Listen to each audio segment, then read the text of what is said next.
Elon, don't come after me. This year, we made peace. We had peace negotiations during the off season. That's why, for a couple of weeks in December, there was no uploads.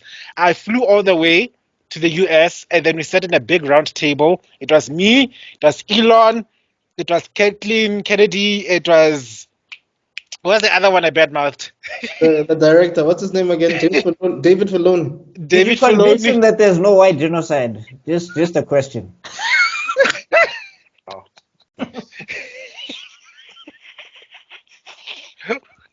Yeah, monetization coming soon. Yeah.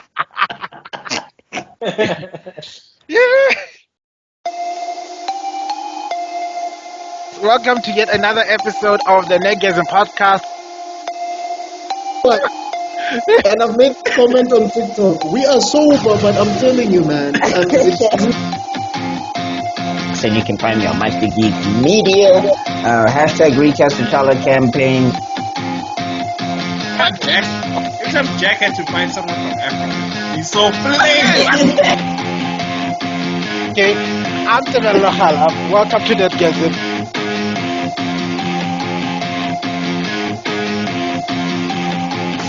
Hey, what's up, you guys? Welcome to an episode of the Nerdgasm podcast with wonderful. It's no longer foursome; it's what quadrilogy. With the Trilogy. gang. The gang is in the building. The OG, and Windside. Airbending. with our usual foursome as a Pause. guest. Pause what? I'm bending wind. This is not. Take a second, think about it. This is not a shit and gigs podcast where we pause and everything that slightly sounds gay here. We say what we say with our full I chest. don't understand how I'm bending. Okay. It Wait, is. Bending is the appropriate word. I'd have to be bending over. That's how it works. Otherwise, I'm bending wind. I don't get the. Anyway, introducing our guest BuckMeister. Take the floor. Oh my God! What have you turned me into? What have I become? Anyway, what is up, everybody? What is up, everybody? Nerdgasm, it's your boy BuckMeister twice the nice that you are used to, Shablamson. You can check me out on Meister Geek Media, BuckMeister Cool Reacts. Those are my two YouTube channels. Recast the Chala on all of my social medias and all of that stuff, especially on X, formerly known as Twitter, because now we talk about it like it's Prince or something. You can also check me out on Instagram, BuckMeister Cool, and all of that stuff. TikTok, BuckMeister Cool, and yeah, we're here to talk about Book 2 of Avatar. Mr. Extrodin. What is up, everybody? Back again from the Air Temple. So if you want to check me out, you can check out Mr. Extrodin Universe, Mr. Extrodin Things, or even Mr. Extrodin Moments, where you just can check the highlights and see what it is that we talk about. What we talk about is geeky stuff, whether it's series, whether it's movies, whether it's cartoons, comics. We also dissect films there, and I talk to some creatives as well on both channels. If you want to also follow me on Instagram, you can check out Mr. Extrodin Life or Mr. Extrodin Official, and then you can also check me out on TikTok, Mr. Extrodin Universe over there. So yeah, that's me. Fila. Let me try and do a over-the-top YouTube for fun. What's up, everybody? Thank you for joining us. Don't forget to like and subscribe. We're doing our third part of our Avatar breakdown, where we did Katara, we did book 1. Now you can enjoy us going into book 2, and we're going to be going all the way until the live action Avatar drops. Please follow the journey. Don't forget to like and subscribe. Tell us what you think about Avatar. What do you think or disagree with when it comes to our hot takes or not hot takes? And thank you so much for joining us and supporting us. And away we go. I low-key feel offended now. What? You know the only thing that I think the only thing that you were supposed to say afterwards was yip yip. It would have been perfect. True. That would have been perfect. Yeah.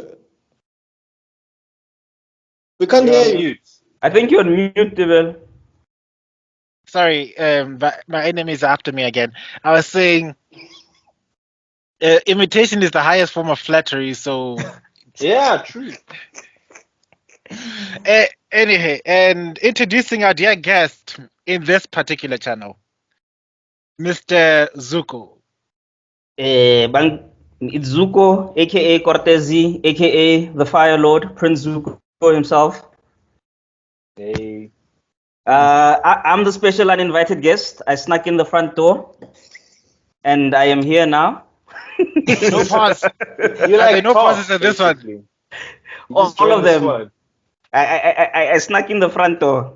Yes. I think you guys are using pause wrong. Like if he said the back door, maybe you'd have an argument. Is this so that you can gain your honor or something? Why are you coming into via the front door podcast? What's going on? Actually, that's the meaning of my name, honor. Zuko means honor in Xhosa, so it means honor. Interesting. So I'm just here to live up to my name. Yo, language is crazy. Dude. Language is crazy because that means that somebody was watching Zuko and they were like, that's my boy. Because also like Lord Zuko, there's Lu Zuko, right? And then there's Lord Zuko. It's kind of like similar. It's Luzuko, Zanuzuko, and Nozuko for the female. Right. And I mean, Zuko's whole character arc is about defining what honor means to him, so it's a nice time. So there was an African on set. They were like, was a consultant. Name this guy Zuko. Name this guy. That was definitely a consultant. and I've consulted. I remember my parents are watching. My mom was watching. So hi, ma. So Oh Lord, so best behavior, kids. it's too late. Yeah. We've already entered all the doors. Like you understand, Drake is playing right now. Worst behavior. Yeah. Never loved us. And on that note, being fair, I'll say I'm accepting BuckMeister's quote to be an honorary airbender, even though he's a water sign. So congratulations. Yeah, and you're wearing blue. I see you're honoring your people. I'm taking off. I'm gonna take off this jacket right now. I'm about to take off this jacket and draw an arrow on my forehead. Yar. But I mean, if there's any constellation, waterbenders are the strongest in the show. Like, No, if you Airbender. take in, we'll disagree. I think it's I'll be right back. Again. I'm sorry, dog. If I can bend the air out of your lungs, I win. Well, there's blood bending. But airbending can happen anytime. Yeah, but Any place. what if I extract all the water out of your body? Yeah, but you can't do that without the moon. Well, I mean, let's look at Amon. Amon was pretty much. Okay, the hacks. Okay, so you just don't like the argument. No, you know what? He's Keke Genkai basically because that's not what the rule was. I don't understand how Amon can do that. I'm still confused. I totally get you. I mean, But it I'm was a bit saying of a with feat. airbending, it's not that I don't have to do giant motions. I can just do it. Not really, but at the same time, master airbender. If like I'm saying, the air nomads, everybody's lucky that they're peaceful because if air nomads were bloodlusted, who was beating them? Not even the Fire foundation benders. was gonna beat them. I think He so. also, I'm still going he also waterbending. took out an entire battalion by himself before he pieced out. I'm still rocking waterbenders as the strongest because I mean, just bloodbending on its own is like Dude, the air most is everywhere. OP thing. I'm saying air is everywhere. Water is everywhere. You have water in your body. But I'm saying air, I don't need any special conditions to bend it. Oh, I by can the just way, do it. Zuko, these two are like brothers, nah? In a sense that they always bicker about stuff. Yeah, yeah, Like Sakura versus. yeah. Okay, fine then. I see this argument is going on in second, so I'm reinstating the borders. BuckMeister, you're a water sign. You were born a Pisces. There. I literally just argued for airbending. He's arguing for water bending. I'm an airbender. I respect all nations. He's an airbender. The Libra speaks. Wait, Zuko, when's your birthday? Mine, it's in June. I'm a Gemini. Gemini. Oh, Yes. makes you another air sign. Dear God. So according to these rules now, you can't be. Only waterbender here. So it explains why I talk a lot of hot air. So you're the three airbenders, a waterbender, and a firebender. And I don't believe the bending. but that's isn't he a according to the trans science. airbender? Who? Yeah, no, Who he, we he said that last identifies week. as an airbender? We Yes. said that last week. Don't worry. You know, he said, and you haven't put that episode up. Are you reading my mind? Is this some sort of airbender chakra control? I'm just saying, since he identifies that way, you know. Get out of my head, Mr. Mr. Zuko. I am not your puppet. I'm This- saying, according to happens- their rules, you can't be a firebender. Then you can't be the Lord Zuko according to their rules. This is what happens when you read Guru Lahima's books. You become Zuko. You know? Anyway, okay, fine then. Do not say Guru Lahima anymore. Yeah, I hear that guy's name one more time. Well, didn't you? Aye. Weren't you plaguing me with Judy do the thing? Well, that's because you were annoying me that time. But Guru Lahima's worse than Julie do the thing. Every 5 minutes, do you know the word of Guru Lahima? Like he was a Jehovah's Witness. Guy. And Nako is he's not even a monk. How the hell? Where the hell does he get the guts? Anyway. All right. That's another series. Anyway, back to this. Okay, we've introduced ourselves. I haven't introduced myself. Apparently, I have to do that as well. I was given notes from a certain family member, aka mom. So I introduce everyone, and I'm supposed to introduce myself too. So hi guys, I'm tebello.khala. This is the Nerdgasm podcast. You're welcome. I interview people in another show called The Geek Spot. There may be other shows where I'm going to be showing all my craziness and all the other stuff that's coming in future. We have an X account. I'm gonna call it Twitter. I'm sorry. Don't come after me. This year we made peace. We had peace negotiations during the off season. That's why for a couple of weeks in December there was no uploads.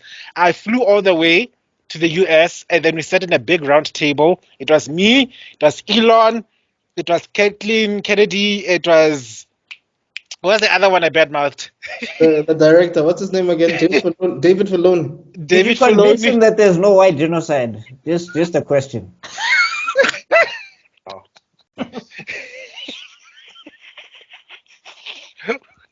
Yeah, monetization coming soon.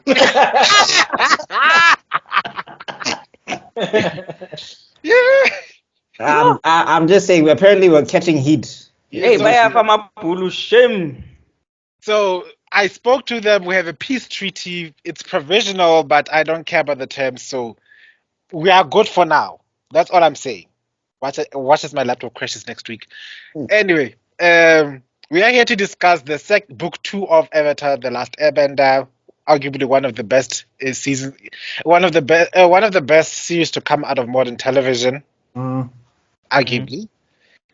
So it I don't know where do you have. Last time we ended up at the Siege of the North with a beautiful message of Iroh Zuko finally admitting that he's tired, and that Iroh gave him those wise words that he started with, like a man needs his rest, and that's how it ends. And then we cut to what's his name, Fire Lord Ozai. Oh, hold up! Before we start, a trailer dropped. Right. All right. That I haven't watched. Let us react to this trailer first because my body's ready and I've been dodging these reviews online. Like my back is tired, guys. Much later. Oh yeah, one trailer review later. Wow, we are back. Yeah, there you go. Oh, this is how it One looked like if I was trailer small. review, please. Yeah. Joshua Doe, damn. Hey, Malome. Yeah, what is Malome Joshua. Malome Joshua, go ahead now on. Khale ke sa bone Malome. Ke batla madi a me gona jaanong. O nyala leng boy, o nyala leng. O nyala leng. Ra batla ditlogolo. Anyway. Let's not get into that topic. That topic is very disturbing. Anyway, we are going to, now entering into book 2. Some consider one of the favorite books of the 3-book cycle. I'll still hold true to my first scoring. I love all the books equally, man. I can't pick one. But you did. You gave us a high score last week.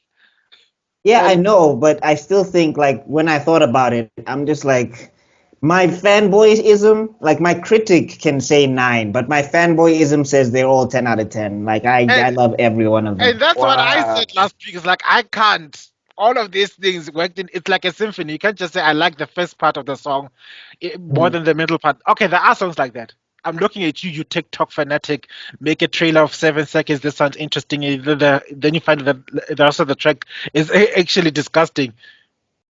And I No, know because they changed the pacing of the track. So you've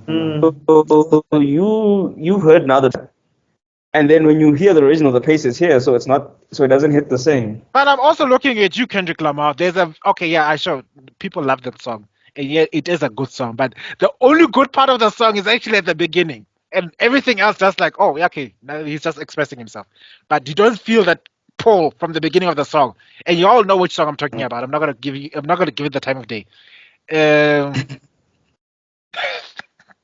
you Kendrick Lamar fans are gonna come after me.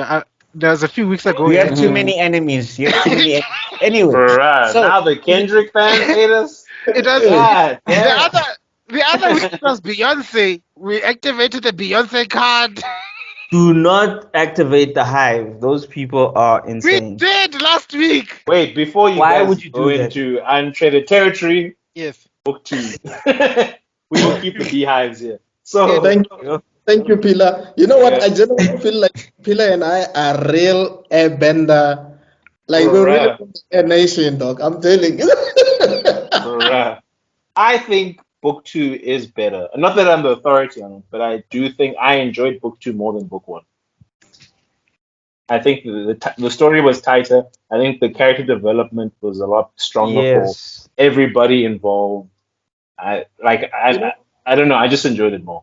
I think the growth of the characters and also the growth and stagnation of Zuko, seeing how he's growing, is like, okay, maybe being angry 24/7 isn't the way to go, and wanting my honor, and him trying to find his path to regaining his honor. And tough. yeah, I mean, I get that, but I think with book So one, I think I just think. so let me just quickly. Oh, sorry, go So ahead. with book one, it was more of an intro and a baseline. So because book two, there's such a high level of growth because the stakes are getting closer and all of that. I think that's why for a lot of people it hits more than book one. Not to say that book one was whack or anything like that. It's just that the character development and the character growth And I think was there, so it was a little more meat on the bone. also I see that, but with book one, right? I think the thing was like the counter to that is that with book two, they didn't have a lot of stuff that they needed to set up. You get what I'm saying? yeah. And that's what I'm saying. Like, But what I'm because saying it is was in that the setup, though. But what intro. I'm saying for me in that setup, then what makes it average out for me in book one and book two is that the amount of traveling that they did and the locations that we got to see and the different cultures that we got to see and all of that stuff for me, because it felt like a fun journey. You know what I'm saying? Like as we're going on this journey to get to the South Pole, we learn a lot about the world, and it's fun to learn about the world. Like it was fun to see the world building. It wasn't world building where it was like, here's block A, block B, block C. These people do this. These people do this. Like the Kyoshi Island, I could spend like a whole week there. Like that was a fun place. So that for me, I really liked the traveling aspect of it. That's what makes it average out for me. I just wanted to say that I think Azula as an antagonist was way better than Lord Zhao or whoever kept General Zhao. Yeah. General Zhao. Admiral Zhao. Like you could tell that she's really a protege, and her leadership skills and style were not too boxed into what she had learned from war. If that makes sense. Like it is as if she was a way better strategist than She Zhao. adapted to the situation. She She adapted to the She situation. didn't force the situation to adapt to her tactics. Yes, and also getting a chi blocker, and I mean I will get there, right? But also getting a chi blocker and someone who's very covert and stuff, I think also helped because the primary objective is to kidnap not kill, right? So the fact that she got those specialists there shows you how she thinks, and how effective she is. Unlike Zhao, who was more about force and all of that. But we'll get there. So No, like Zhao was traditional Fire Nation. Like, was this Azula represented like cunning? yeah, Like, and I think that's what kind of separates her from Ozai is that I think Azula kind of she was distrusting of everybody around her, sort of thing. So it made her think more out of the box than other generals. Like I think other generals would be like, "Yo, this is my army. Everybody's gonna obey me." Because I mean, even in book one, when Zhao tells that guy, now my request is an order," that dude automatically just assumes the position. Pause. He just does what he's supposed to do. There is no pause in this podcast. I'll say it again. We are not shits and gigs. He just accepts that thingy Zhao is in charge. Whereas Do you want James and Fuhua to come and sue us because they're using his catchphrases all the time? they can't. That's like suing us for saying reaction. Come on. Anyway, They're from the Northern Hemisphere. They're trying to sue us for everything. So anyway, okay, political. Anyway, back to what I was saying. So with Azula, she didn't trust like anybody really outside of Ty Lee and May.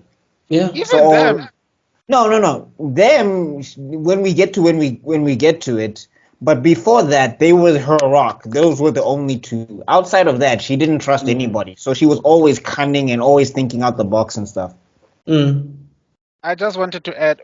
Okay, wait. We are introducing our. You see, we're already introducing new characters. Like the thing. Okay, let's get back to talking about book 2 as we're supposed to. Wait, isn't Pila supposed to say something? Not really, but I mean, I could say something. I think that's how the podcast works, my guy. Yeah. No, I totally agree with you guys. The Zula point is definitely a great addition to why this Act 2 is better. I do enjoy her cunningness, and she's definitely a more formidable foe. She definitely puts them in a lot more of a jam than the former Admiral Zhao. I also enjoy the world building more. I know it's the book one, my bad. Book one was a lot more expansive on it, but I do like the detail of Act 2 because then like the way we got to know more about Ba Sing Se and I'm forgetting them now, but the secret elite. Oh, the Dai Li. The Dai Li, thank you. They've already mind wiped you. Yeah, the more we get into the Dai Li, it was kind of revealed more as a mystery, which is unlike other Avatar reveals in the past. It's more just exposition of, hey, this is where we are, and the townspeople kind of tell us where we are. But this was more of them trying to figure out, oh, this is the lay of the land, and this is how things work. The Appa episode was devastating. I didn't feel anything on that level in Act 1. Not that they had to, but it was just better enjoyment for me. Aang's emotional. Sorry, what? I think it was a two-parter. No. It's just one. It's just one. It's just that you get an episode before that where it's everybody gets like their own little short film. Oh, the Tales of Ba Sing Se. Yeah, Tales of Ba Sing Se is just before that, and then Momo is kind of figuring out the clues as to what's happening with Appa. Are you sure? It's not like a full episode. No, it's not because one. the Tales of like what they do is when they go into Ba Sing Se. Because remember, there was the whole. We should talk about the drill because I think we really need to address like the drill wall situation because that was an amazing moment and everything. But like with Tales of Ba Sing Se, that was everybody getting like a short mini story. That's where you get the Tales of Iroh, where everybody cries like little babies when we hear Iroh sing that song and all of that stuff. But like, yeah, it wasn't like it was connective tissue, but they didn't say it was like a part 2. Like when Aang loses Appa, that's its own episode, and then when Appa has his adventures where he ends up in Ba Sing Se, that's its own episode. Yeah. We also okay. We went through a very deep overview, and what I just wanted to conclude with regards to this lovely topic is that book 2, in fact, all 3 books fulfill Pila's prophetic words from the beginning. Yeah, we're gonna call Peter the prophet at this rate. I'm really not. Furuti. Pila's epic words from a while back. Setup, development, And payoff. yeah. Now, Hmm. book one for me had a lot of setup. We are seeing the world for the first time. Here we are seeing a lot of development. Character flaws and character strengths are being strained and tested, and character development is beginning to happen here. That's why we don't see a lot of travel, but we see a lot of character motives that we see working out, and family dysfunctions and functions, and being forced to see the reality of war and stuff like that. That's what happens a lot in this book. And then book three obviously is the payoff, but we'll get to that one later. You No, so actually it's a I actually basic Act 1, Act 2, Act 3 premise that happens. Act 1, introduce the characters, introduce their mission, introduce where they need to go to fulfill the mission. Yes. Act 2, introduce the obstacles to their mission, introduce some failure, and introduce how they overcome that failure. Act 3, take the lessons of their failure and act upon it to fulfill their mission from Act 1. Yes. But the So- thing that's brilliant about each book, though, is that within those setups, they still have little setups that lead to development and payoff. and this is what happens when you've got a proper direction. There's an overarching plot. Then there is a season. Each season has its own plot, and then each episode, if you pay attention, has its own plot. I feel like it still took bits and pieces from Star Wars, if you really think about it, especially the ending of book 2. I remember this one person was commenting like everything took everything. People are gonna say everything took something from Star Wars, because Star Wars is basically the poster boy for what you're talking Look, about. when if it you comes to if the you're heroes mad journey. at that, Star Wars bit bar for bar, not bar for bar, but they bit a lot from Dune. And So it's just it's the way it works. yeah, Here's the thing, everything can be linked to something, because at the end of the day, there are, if I remember correctly, there are like 7 stories. Yeah. yes, And Aang stories, Star Wars story, Dune story is the story of the hero. So Yes. obviously there will be similarities. The The only hero's difference journey is how you tell it. Yeah, the hero's journey will always be the same. Yeah. The hero, he's chilling, living his life. Aang was chilling, living at the air temple. Then the call to action comes. He's the avatar, so he has to not do this. He initially rejects this call to action. He runs away, gets frozen in the ice. Then he realizes he has to do his thing. He goes and learns all the forms of bending, and he fulfills his mission. So you can say it. Harry Potter, same thing. Star Wars, same thing. Any hero journey movie will be Star Wars. So it's not that they're biting Star Wars. It's just that that's the formula. Star Wars was probably more. And you know what? Also, I liked about book 2 when it comes to the plot, is that we don't immediately get this idea that we must go to Bus and say there are different little snippets that say, okay, first the plan was they're going to go to Omashu because they know an Earthbender strong enough to teach Aang, and that would be King Boomy. That's what that as far as the plot went, and then that's when they had that whole one, the tunnel, okay, secret tunnel. Oh, the episode where Aang completely fumbles with Katara. Oh, and you're just like, brah, you were in, my guy. But you know, anyway. But before we get there, let's introduce one of like you've spoken about, but the villain of this arc is Azula. Yeah. And once again, cue the Azula theme. Ding, ding, ding, ding, ding, ding, ding, ding, ding. Azula did something that villains need to do more in current media. Is she has such a dope intro. Her intro was amazing because basically, right, we've been following Zuko, and I don't know if because no, that's before Zuko goes on the run. So basically, we follow Zuko, and we seen Zuko struggle, and it even ends with the whole "I'm tired, Uncle" or whatever, because of everything that Zuko went through. So when Azula comes in and she's like, "Father has forgiven you," there's a part of you where you're just like, "Oh, okay, Zuko, maybe you can go home, dog." You literally almost got assassinated. Like, oh, thank God, like, family reconciliation, it works. And I like the way Even from the get go, Ira was like, "This is cap." It's like I've never known my brother to regret any No, like decision I'm he's saying, ever made. even with the blue spirit, right? Zuko fought I don't know how many Fire Nation guards to try and get Aang out of there. Bro went hard in the paint for this Yes. honor of Like his. So like actually, what? Yeah, sorry. Go ahead, Mr. sorry. Exodus. Actually, the more we talk about it, the more I'm beginning to wonder if that Agnica that he went through with his dad actually sort of crushed his spirit a bit. So he had like performance anxiety. Like he was way better or way more effective before the Agnica.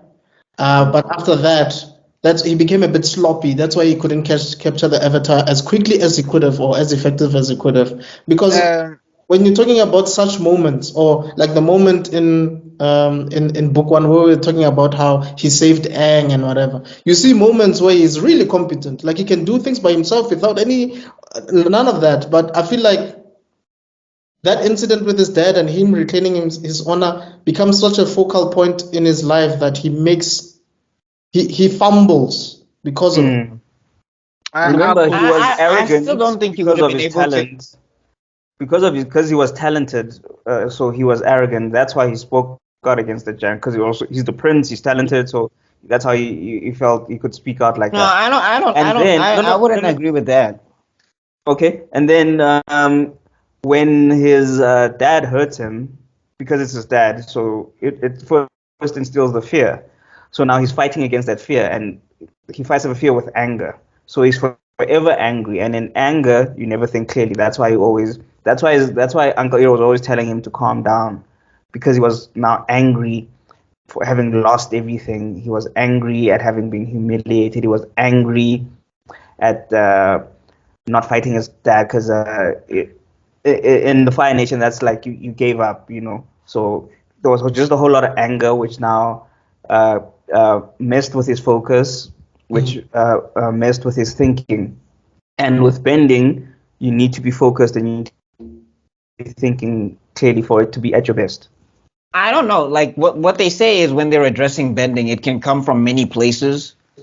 Like it's the whole thing of like I mean again, it's like the whole thing of like somebody can do something well under anxiety, but if they're calmer, they'll do it way better type of thing. But I'm saying I don't think he was less effective because I think the thing is when we're talking about Zuko, right? The show does a great job of showing that Zuko at heart he's a soft person. He's a gentle person. Like he's a very no, I'm saying like in terms of he like when he was growing up, like he got to see Azula do weird things to like ducks, and he didn't do that stuff. But then he felt like he had to fit in, so he would do something like that. You get what I'm saying? Yeah. So he never and remember his mother also like she kind of glommed on to Zuko because Zuko was exhibiting soft-heartedness and weird things as a kid. So like Zuko always had that softness to him. But we get to the Fire Nation, they abhor stuff like that completely. So when Zuko was bowing to his father, it was literally out of respect because he loved his father. He couldn't hurt his father. He couldn't fight his father. But it wasn't necessarily out of arrogance that he spoke out. It was out of the fact that he was like, these guys are our guys. Like, this is our army. We can't just treat them like they're cannon fodder. They live and die for this nation. But they don't have that level of softness when it comes to the Fire Nation. The Fire Nation is about the goals. Whatever we sacrifice is whatever we sacrifice. And Zuko couldn't put those two things together. Good point. Back to Azula though. One of the important scenes we get to see about Azula is the scene where she's practicing her lightning bending, and the one lady, those two old women. I thought they were genuinely witches. Yeah. I They thought just they're like old. I just thought they were like fire bending Are they like elites. advisors or what are they? They're just No, advisors. they're just advisors. But I was expecting like the way they explain is like almost perfect. One hair out of position. I was thinking that these guys are like like have fire bending masters, or like like where Zuko had Arrow. she had those two Those women. kids, are It, they it, kids? I feel like Azula was trained by Ozai personally. it seems like it. So Yeah, remember she was a prodigy, and she exhibited far higher skills. Mm. No, also her So- fighting style. She's way more in your face than Zuko ever was. Yeah. Mm. And we also see another trait about her character is that she wants things done according to her will. She doesn't care if common sense or if nature or if anything has to do is has to act against her. I mean, that conversation with her and the captain saying, "Why aren't you at board? Like the tide is too high." Oh, okay, so what happens if we park now? We might capsize and die. And there's that line is like, oh, maybe you should be more concerned about me, who's not decided whether to kill you Does over the the tide. tide command the ship? Yeah, Yeah, that's I was like, yo, because I was like, Azula, what? Like, poor guy. Like, what is he supposed to do? Any damn sailor would have been like, girl, I don't. No matter how powerful you think you are, if this ship capsizes, you're dead. But that shows you the pride of the Fire Nation because Yeah. Emperor Zhao probably, General Zhao probably would have done something similar. You know what I mean? Like No, he killed the moon. Like, Iroh literally told him, bro, we need the moon. Just as much Like- as the world does. Like, if you take out the moon, you're killing all of us. And General Zhao was like, nah. So that's the thing about Azula. She's It would have been she's interesting like- to see like a week without the moon to see what would have happened. No, already there was no fight. There was no tides, so already like the water poles were not shifting. Water benders couldn't water bend. It was throwing everything Well, out yeah. of whack. yeah. I'm just- and- No, I'm saying the Saying spirits. besides the water- I'm saying the spirits would have come in, and the spirits would have come and been a bigger problem than Ozai. They probably would have just been wiping out swaths of human beings. And then the whole plot would have changed. Now it would have been a journey about A trying to calm down the spirits instead of just of the Fire Nation. Then the Fire Nation would be like, "We are sorry, we've done this to the world. Save the world, Egg. We are counting on you." You know, it's the whole, Heibai by himself was just waxing people. Imagine Cole came down there. It's over. you know, I'm talking about, you know, it would be the classic Superman scene where Lex Luthor does something. Lex Luthor thinks that he can save the day. Lex Luthor finds that he can't. Lex Luthor realizes he messed up. Then suddenly he's the one who's screaming, "Superman, where are you?" That would be the same story. And then Superman saves him, and then he's like, "Let me go, let me go." Yeah. In the middle You of the whack. ocean. In Your the middle cape of is the whack. ocean. Your He's boot so is fancy. whack. You just had to save the day, didn't you? You know, Pearl is whack. You asked me to. He goes full hater. He's like, that S is whack. You know. Me, I'm tight. Look at this head, bald. So, well, I had to make a comparison, but that most probably would have happened to the plot if they'd done that. Oh yeah, I forgot. We'll do our segments afterwards because there is some important news that I want to share with you guys. yeah. Yeah, I think I'll do it now. Cue the cue the Anime News Network theme song.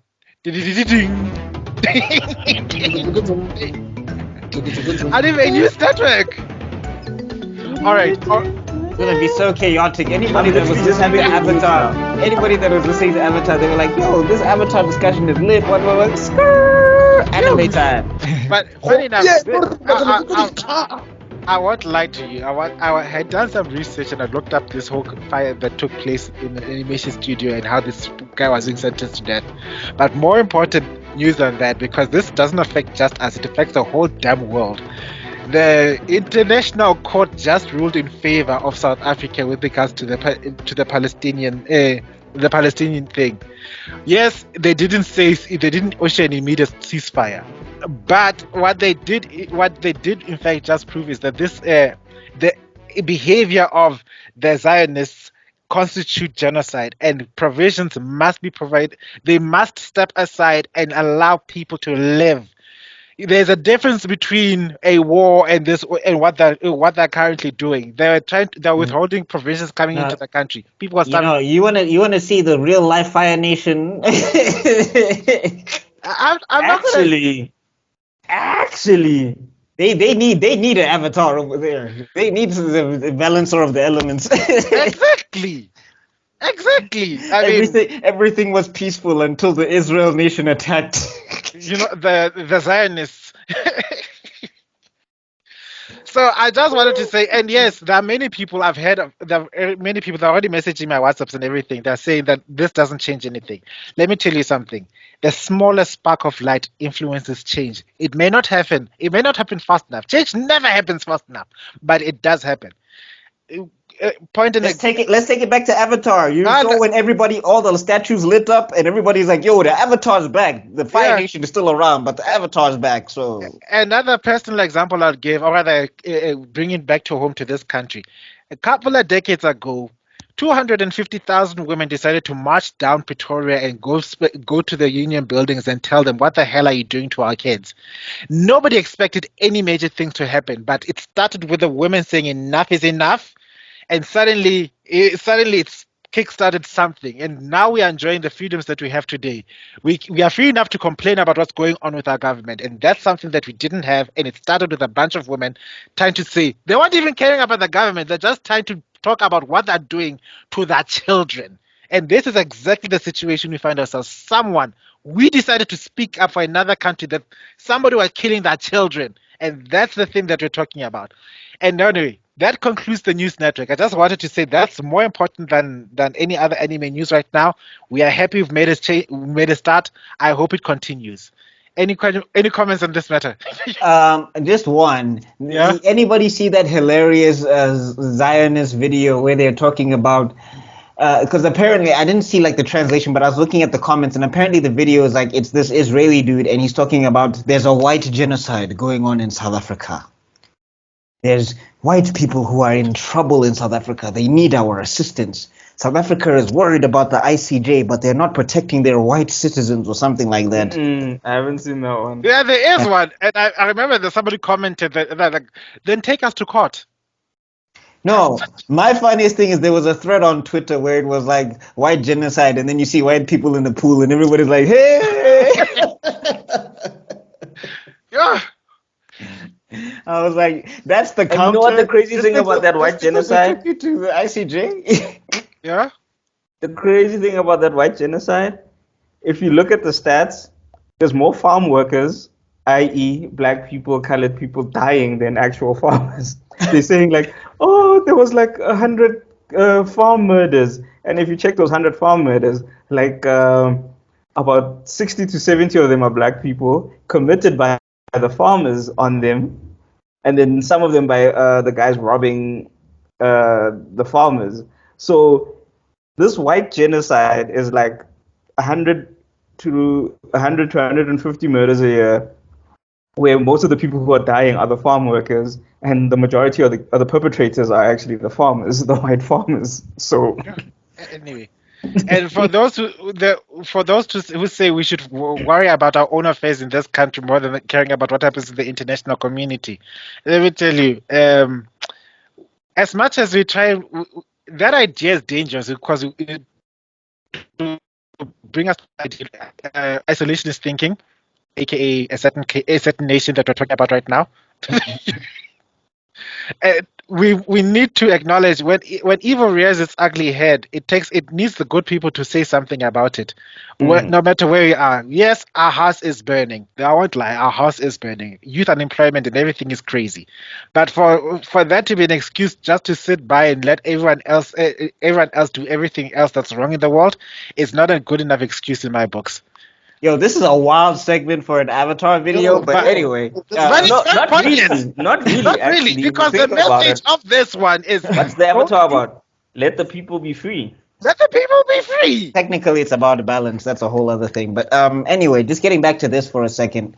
That's like saying just because my house is dirty, I can't donate. Yeah. Yeah, I gotta clean my house, sure, but it doesn't mean I can't give people food on the street. What kind of logic is that?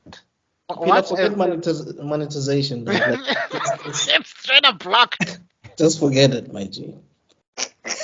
I don't even think YouTube will upload it. They'll just be like, hey man. Right? Yeah, what? A teeny lava. Somewhere along the desk, Mr. Musk is like, we just had a peace treaty, Mr. Khala. What the fuck? Anyway, okay, I just had to say that. All right, that concludes the news network. Okay. Yeah. So back to the anime studio that was on Previously fire. on Avatar. Are we back on? We should call this the Segway podcast because the way we just or the divert honey. podcast. Oh, this is the first time you're in Nerdgasm, isn't it? Hmm. Yeah. This is not. This is the podcast. Oh, this is an ADHD dream. ADHD's watcher's wet dream. He is having so much fun right now because we are keeping pace to his crazy ass mind. It's like everything before he gets distracted, gets bored of the conversation. What? Gaza? And then wait, Azula. What trailer? Can I butt in here a little bit? Yeah. Okay, let's try to save the show. Yeah, I'm trying to save us. Are we gonna go episode by episode, or are we just going general? Oh no! Like the last time, we are just we're just going general.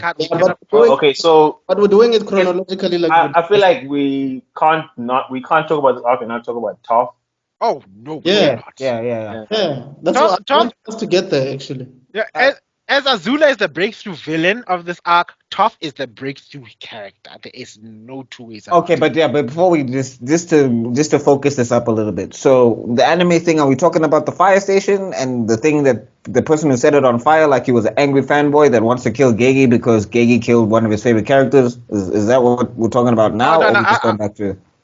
I decided no. The topic we talked about was far more important than that one because Okay, cool. So issue sorted.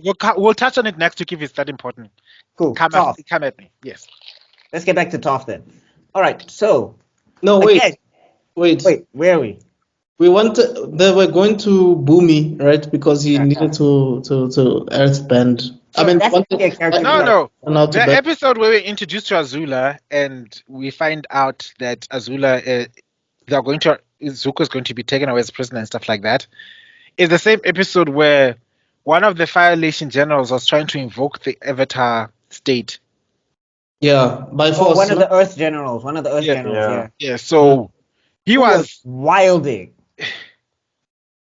Well, everyone told him this is a nuclear bomb that you're messing with, and he's just like, yeah, no, we gotta figure this out. Yeah, we are ready to invade the fight.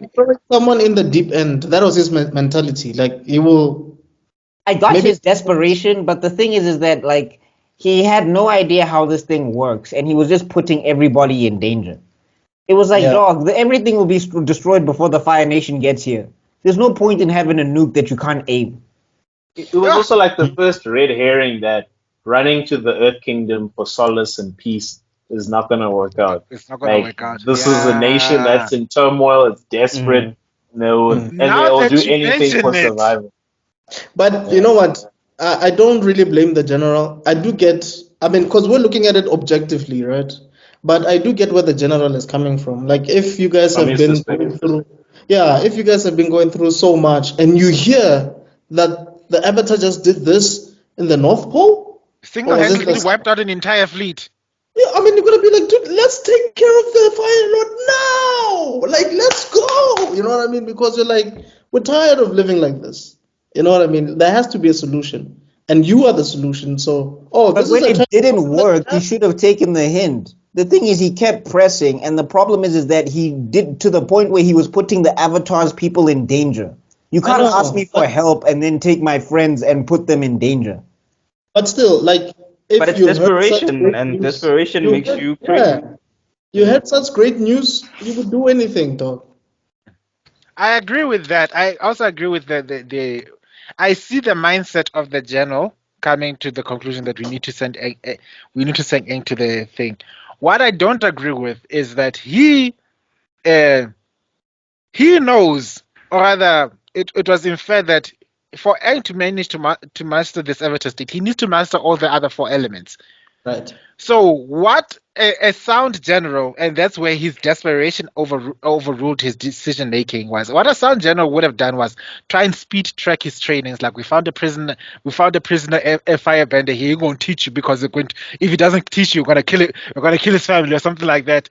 Or No, I'm saying the point where he crossed the line is when he started kidnapping Yeah. King Avatar. Like, I'm just like, Yeah. bro, I understand that you're desperate, but if you're asking me for help, you can't kidnap my family members and then Yeah. expect me to help you. Because Exactly. he said he got from Aang that it happens when things are bad or his loved ones are threatened, and it's like I bet, and then he does the one thing he was not supposed to do, and then he activates a nuclear weapon.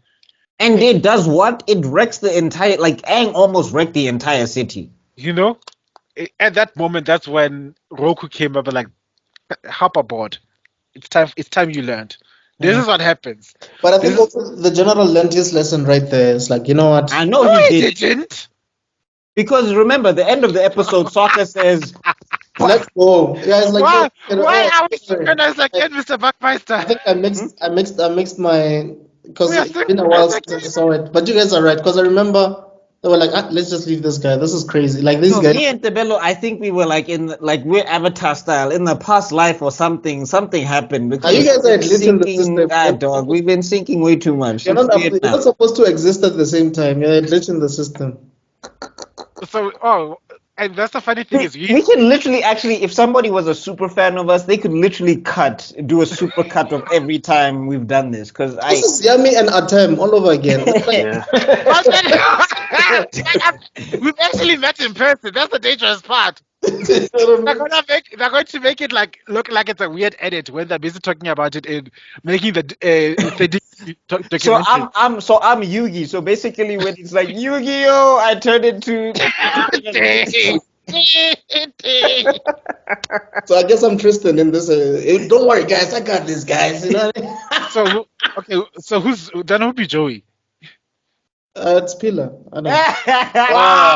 Hell no. Oh wow! Hell, Because you hate Joey, right?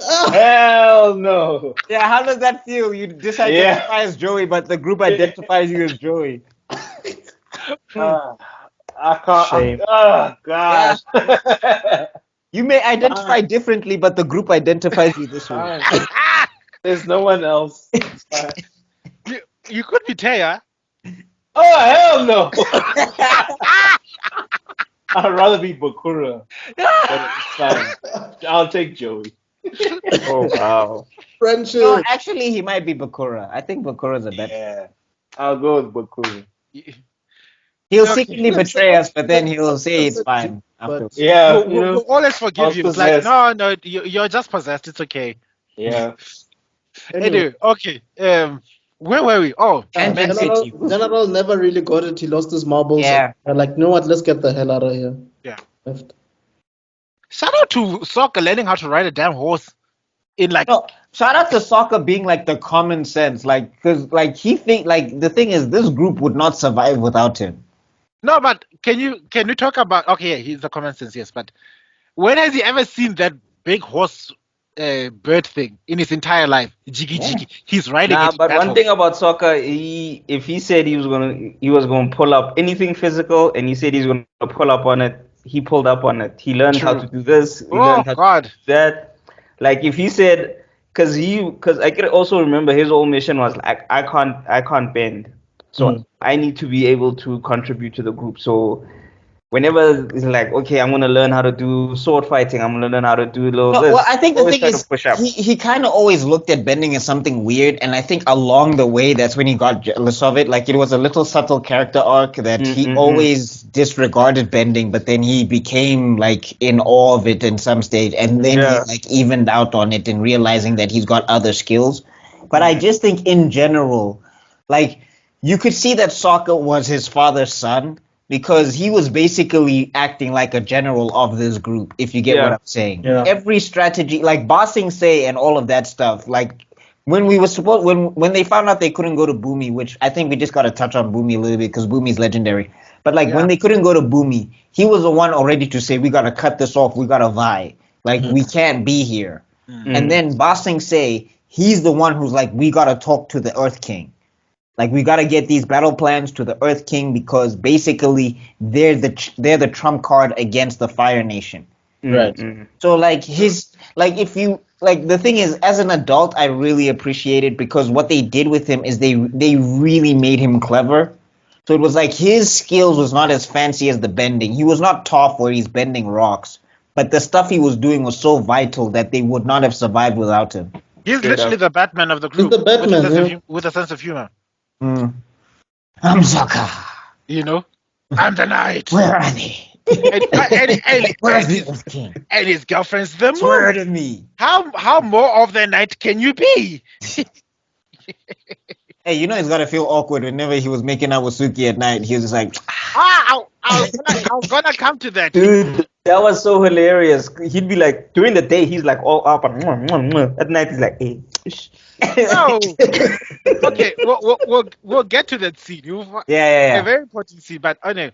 So, Secret Tunnel. That's the episode where we find out the beautiful Secret. Sorry. something in the middle. Yeah. Secret Tunnel.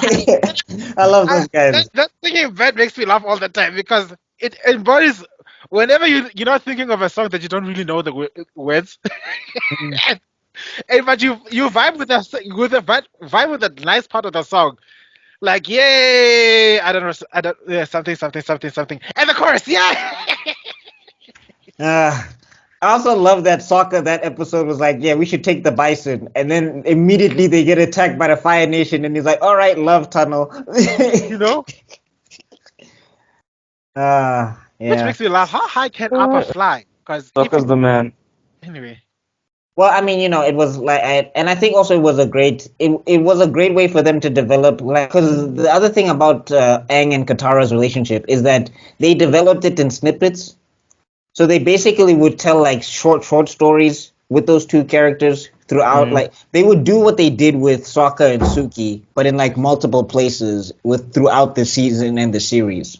It was more elongated. It Yeah. wasn't It wasn't as compressed. No. Aang didn't have the same game that Sokka has. Sokka's game is up here. Aang's game is down here somewhere. Sokka's I game- also He's like the the Riz fact that- bender. He's the Riz bender. Yeah, I like Zuko got the Riz. I like the fact that they didn't focus too much on the love that he had for her. They didn't do this whole Sakura thing. Oh, Sasuke this, Sasuke that. Oh, Kurosaki-kun or him. Oh God, It's like I like you, but I'm still gonna focus on the mission. we've got to walk to.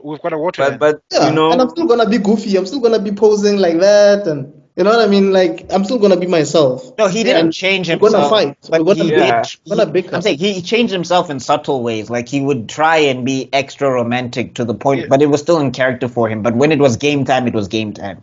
Like Exactly. Which was for the most part anyway. It's not like Maybe- he was always conscious of Katara being around. Now I have to. But you know. at the same time, you can see the guy was trying his best in this episode. It's like, oh, we're alone together in a love cave.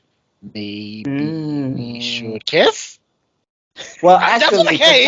I'm saying And Katara also it- says it was Katara very says that, childlike. and then he messes it up. That's where you're just like, Munna, you were in there.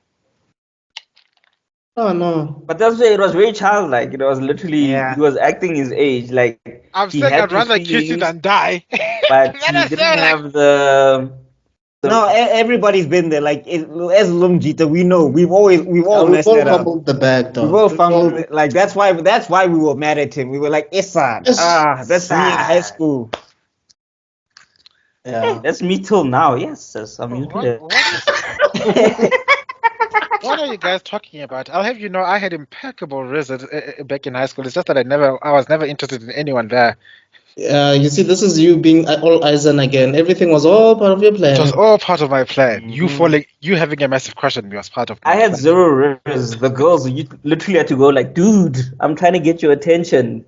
Bruh, I also had that. I was oblivious. I also had that. I was so. I won't lie. That there are days where I think back, like decades later, it's like, damn, that person was throwing it at me. Exactly. Oh no! Yeah. That's No, me. I had a girl once tell me I was actually into you, and I was so mad because I was like, what do I do with this information now? Now, But usually that's their way of. Are you still Yeah. interested? Are you That's available? all. Yeah. The thing is, I said, That's okay, all. so are we still? And she's like, nah, I have a boyfriend. I was like, so why are you telling me? Yes, sir. No. She wanted you to put some pressure on it. I don't have time for games, Antoine. We old. What is it I am? Kukala 95 ile nile store old munu. That's me old. The insult. Oh my god. Okay, Yeah, we're too Lengad. old for that. We're too old for There that. you go. Come Rather on. say that. You know. Anyway, I say soccer. PlayStation 2 more. Now I'm jumping levels. Okay, guys, let's move on. So Anyway. we come to Omashu. It's captured. Um, Aang immediately goes into, I need to go rescue my 100-year-old friend. He doesn't care about. No, that's the thing about Aang. Aang, you get to see one of his flaws is obsession. Yeah. Like if there's something he wants, it doesn't matter what the danger is and all of that stuff. It's like we getting this thing. Typical shonen protagonist. Okay. Yeah. No, but I'm saying in a sense that it's a huge juxtaposition to his character because he's so floaty and fairy until there's something that he wants, and then he's like rooted in the ground to the point where no one, not even Katara, can change his mind. Yeah. Sounds like a. I mean, you remember that guru. Sounds like a couple of people I know. Be able to tap into the avatar state at all. It's like I'm gone. Sounds like it sounds like these two people I know, but I'm not gonna name names. It also worked. Don't be because- shy. Not to go too far into the book, but it was kind of like thematic with him learning Earth, because obviously Earth is also about like a lot of Earthbenders are stubborn, i.e., like Toph. So like seeing Aang be more and more stubborn in this arc kind of made it kind of connected it with the Earthbending. that he was- Never saw it though. Okay, that's Beautiful. actually Beautiful yeah. rendition, yeah. Yeah, I mean, if we look at book one, he is more like floaty and like, you know, he's like dodging and running from in the response. water. Yeah. And then if we do get to book three, he is very like, he has more attitude. He is very fiery. So that's actually a really good observation. That's a good underlying, and that's a very well done underlying. Jeez, this show has so many levels to it. Jesus. That's what happens when you write something well.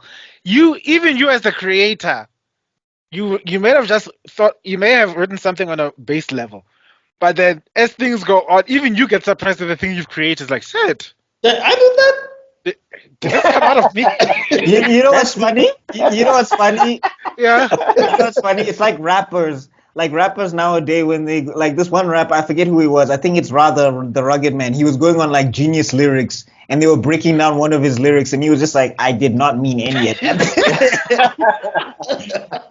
Like, I just said I wanted to stick it in a hole. I don't know why you're breaking it down. Like in 1963, Dostoevsky said, and then he took it to this, and then it was like the smoking thing, and he's like, "Bro, I was not thinking about any of that." Yeah, it's like, you know, that this was like the genius of Nicki Minaj when she was busting this rhyme and this and this and this. Like, wow, I'm pretty sure she had nothing to do with I that. think the other creative that did that was Childish Gambino with "This Is America." It's like, look, this thing is open to interpretation. You can interpret it the way you want, but I No, don't. you want to know the one that people tried to break down that made me laugh? There's two of them. So first it was Kanye West, Poopity Scoop.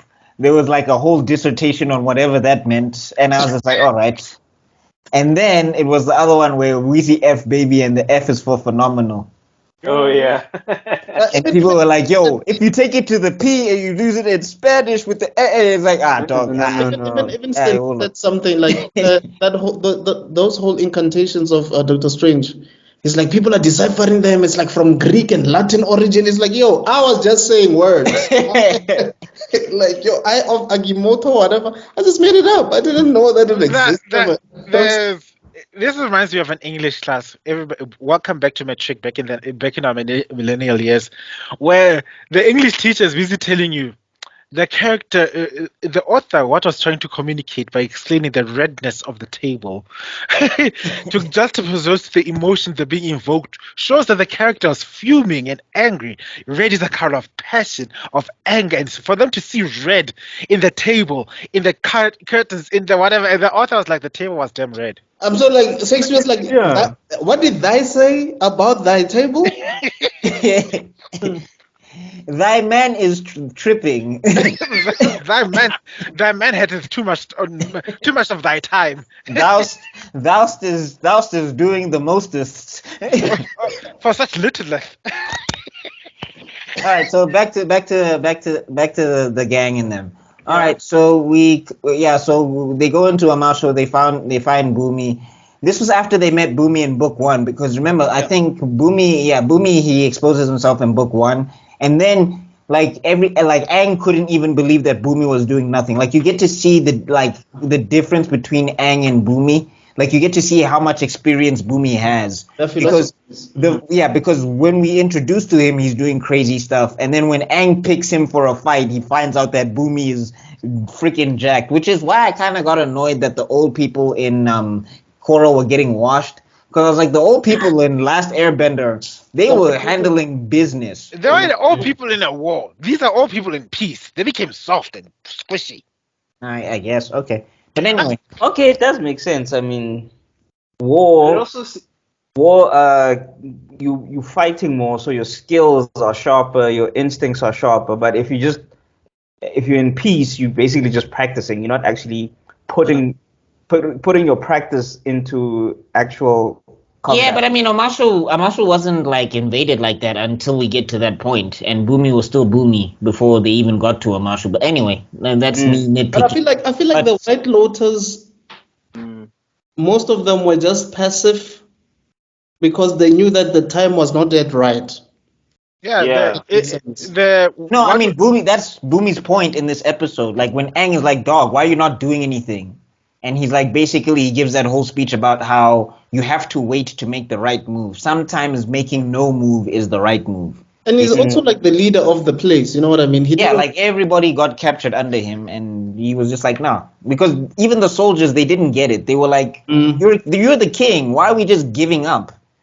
It's the heavy is the definition. crown. Heavy is the crown. He calls it he calls it neutral gen because there's positive gen for action and force and negative gen for defense. And was like, I know this thing. What the hell? What's the point? And then it's like there's neutral gen. Actually, there's 63 different gens. But neutral gen is the basics of earthbending, of waiting for the right moment to strike. So, and if you look about earthbending in itself, it's like the tankiest form. It can withstand damage. It's waiting for the right moment for when you have overexposed yourself for him to knock it down. Water is about using your momentum against you. You flow towards me, I'll flow it back. Air is about avoid and redirect. And then fire is about punching a hole through you. Earth is about I'll absorb that punch, but mark you me, once you make that one mistake, it's over. He's like Yeah, no, earthbending is like the slowest form because it's like so rooted and strong. So you can't just be throwing earthbending out for the sake. I mean, until we get to Korra and everybody can box earthbend. But like originally, like what's this? It has to be like boom, boom, like you have to take like giant steps or whatever. Even the way they discuss. If we had to take a shot for every time you hated on Korra, this podcast would be like 30 minutes because we'd be done. Zuko, we just had. I'm busy editing the episode as we speak. There's a video on Korra. We're busy complaining about Korra. Basically, it's 4 hours. Don't do long. that to the group. It was me. Don't do that to the group. No. There were others. We are all giving our hates. You may. They were defending it. They were I was basically the Fire Nation, and they were like the avatars trying to balance. I think Pila and I had sections with BuckMeister, probably like 10, 15 minutes each, where Pila by himself was defending it, and there was like 15 minutes I was defending it with just BuckMeister, dog. BuckMeister was like Freezer, dog. We were all. I was Ozai, dog. Yeah. I was Ozai under Sozin's comment. It was like fire upon everything. So I think it's going to be in 2 parts. Otherwise, I won't sleep. Anyway. Yeah, I think so. 4 hours is. It's wild, Joe. And but Zuko, you're late to the party, dog. Last year we used to just do like 4 hours all the time. Like but it was back in the day of just copy, edit, and paste and post. There wasn't. Yeah. There wasn't editing. Anyway, so back to it, right? So they leave Omashu, and then that's when they head for Ba Sing Se. And they go through that swamp. Yeah. And I just wanted to highlight episodes actually, the swamp. One of the important things we're to learn about the swamp is that, for me, it was highlighting how nature always finds a way. Because in a world where there's a danger of an entire culture being wiped out again. So the southern nomads, the southern water benders were all but extinct. There was only one left, and the north was holding on, but barely. We still see that water bending as a technique still existed because they're these shaggy swamp style benders that existed, and they were still putting. So for me, it was like a flicker of hope in a mire of despair that hey, Oh yeah. I mean, the way they bent was different from the way the South Yeah. and the North bent. Yeah. yeah, Which was because also a very interesting detail because like they could have just decided the bending style is just the same, but like if you look at the movements, like it was very different. yeah, it was because they, unlike the North and South benders, they have the benefit of understanding the push and pull flows of water. A swamp is stagnant water. You have to impose the push, and you can see in their actions they are pushing this water. But it shows you your environment can change the way you apply your abilities, I guess. Yeah. Mm. That being said, that's one of my favorite episodes. Like, you face your fears. That's not a spirit. It's just a very high man. You cannot tell me that man wasn't on mushrooms or some sort of weed or something.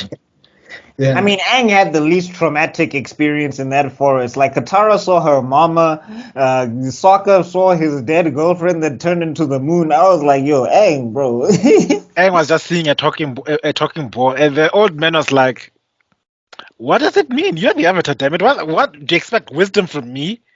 To you?"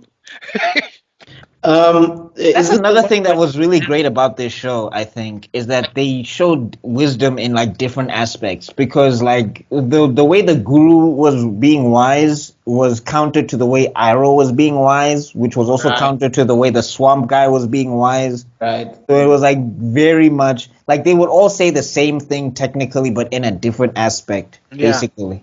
Is this the episode where Aang was feeling like those vines, like that were connected to everything? Yes, Yeah. yeah. Because that's how he finds them. Because they get lost and he found the swamp guy. Now that I think about it, swamp, wise guy in the swamp, Star Wars reference again, in a way. Yes, Yoda, we got it. Yeah. We I also don't get know. another Yoda scene. Extrodin reference you have. Mm. Oh my! I mean, we get a very, very Star Wars. like his That's avatar. towards the end. So we get to that scene, and then then after this, I believe they travel to. That's where they find Toph. Yeah. And the boulder, who's obviously from the WWE. I'm going to lay the smackers down. Oh, and also we get. You can't see me.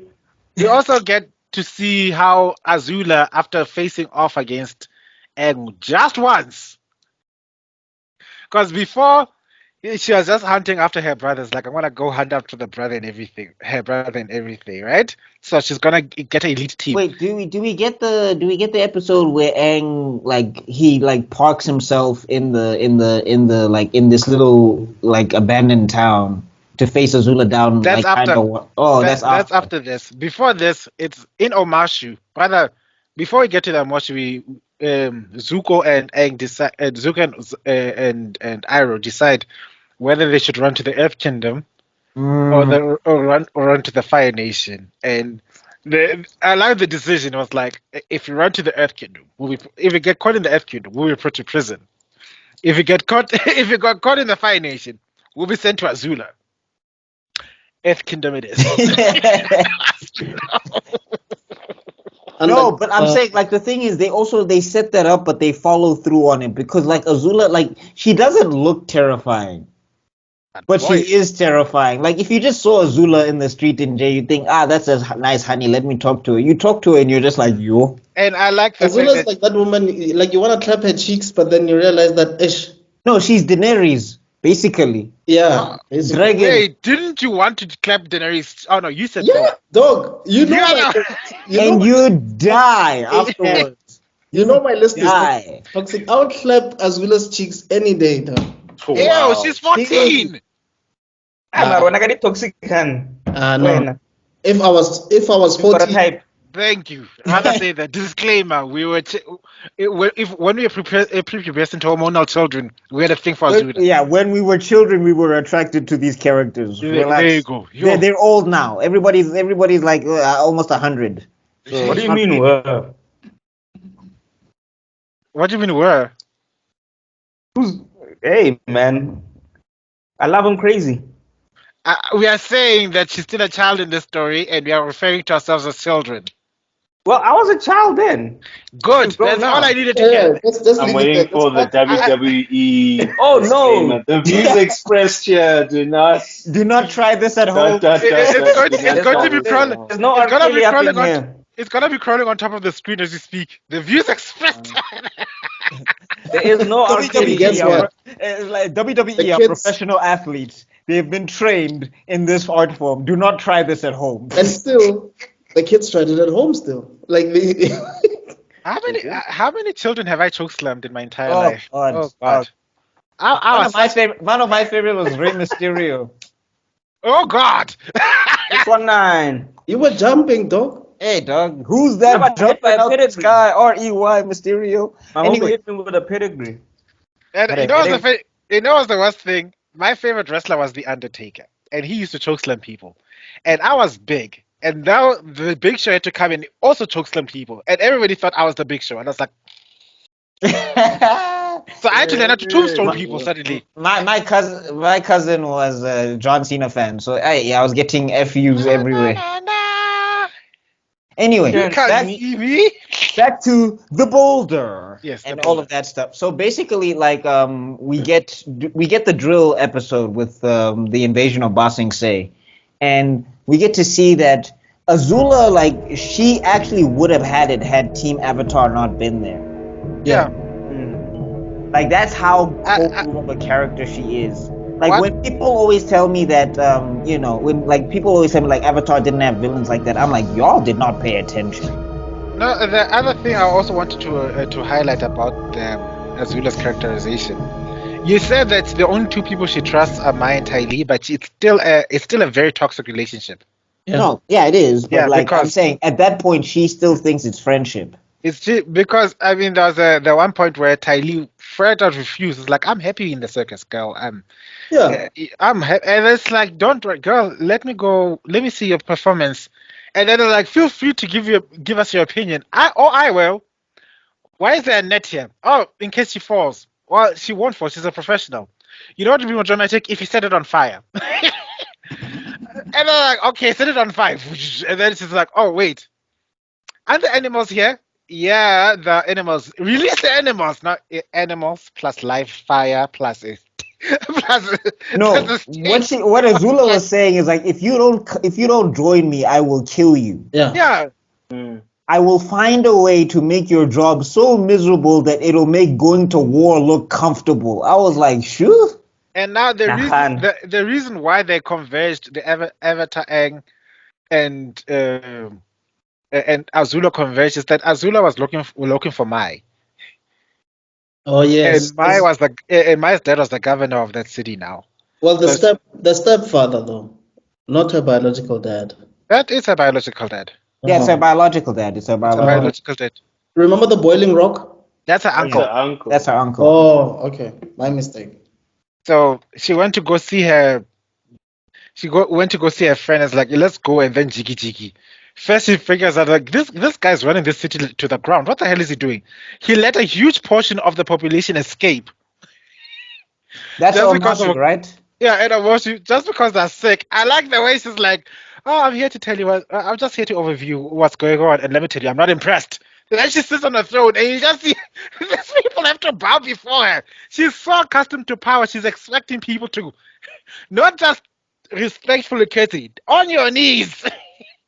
No, like, But Azula was such a she grew up in royalty. Like that's what she. Yeah. no. She and- grew up in royalty around Ozai. Like, Azula is such a great commentary on Ozai. Yes. Like, the Yes. thing is, like, she still has to prove that she's scary, but, like, the fact that she proves it time and time again how terrifying she is, it just also cements Ozai, because now Ozai is like, if she's If scared of like Ozai, this- Mm. no, And Not even if she's like this. If she's scared of Ozai, because Azula is scared of Ozai. Ozai is the only person she will never talk back to. Mm. It's like, what is Ozai? And on top of that, I'm just saying, imagine the psychological trauma of having to watch your own dad kneel before your quote unquote friend in front of you. Yeah. I think that was like the start of Mai's insurrection, low key. Yeah.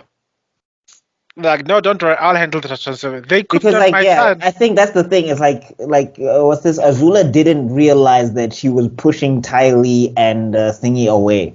Yeah. Like she saw no problem with making Ty Lee's job difficult and taking her away from the circus. And I also like the also the very important part. Imagine having to make your best friend refuse an order to save your baby brother, a baby, by the way. Like, if this is not fair, that's an old, powerful Earthbender, and this is just an infant. And I'm thinking, that's my baby brother, but this is literally your boss, not just your friend. Now you have to No, say. your boss that will kill you. So it shows that this relationship was messed up from the No, get. from jump, like, because the thing is, I think that's the thing. Azula didn't understand, like the way she was raised. She doesn't understand the difference between having power and having friendship. Yeah. Like that's why when Zuko would do something soft, she'd punish him because she's like, this is not who we are. And I think you also see why Ty Lee's in the circus. You also see why Mai went back home. You know what I mean? It's like, Yeah, like the fact that she had to go get them means that they went through this before and they were like, yo, yeah, and they were like, this bye. bitch crazy. Like, Bye, you're not bitch. gonna- yeah.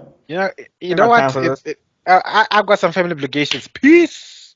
Because those two locations that they were at signified peace for them. The circus, Yeah. And some family. far off city Yeah. Away Nice, from the lunatic. is from the lunatic. Yeah. So yeah, just to touch on the drill though, I want to say that was where Aang took a W. I know it's like debatable. People say that Aang doesn't take W's, but like that was a big No, he W did. for Aang. No, that was a proper W.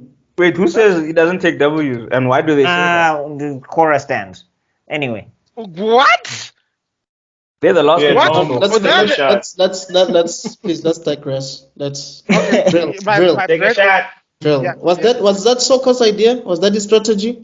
no, basically what happened is that Sokka figured out that they got to break it from the inside. Yes. Then what Aang did is that he figured out that we don't have to break everything because they couldn't, because the idea was that they were going to use this water. So they talked to Toph, which I think we still need to talk about her introduction because we didn't talk about her enough. Can you talk But- about just how powerful that water was? Because I know it took a while, but for it to manage to cut through an iron bar. Yeah. Mm. Well, because also like the way that they were doing the bending, they were like turning it into like basically between the two master benders, if they were turning it into like a blade essentially. But yeah, Aang figures that they can't break the whole thing, so they break parts of it, and then he's gonna strike it at a particular point. Azula almost figures out immediately that there's something wrong with the drill because she's Azula.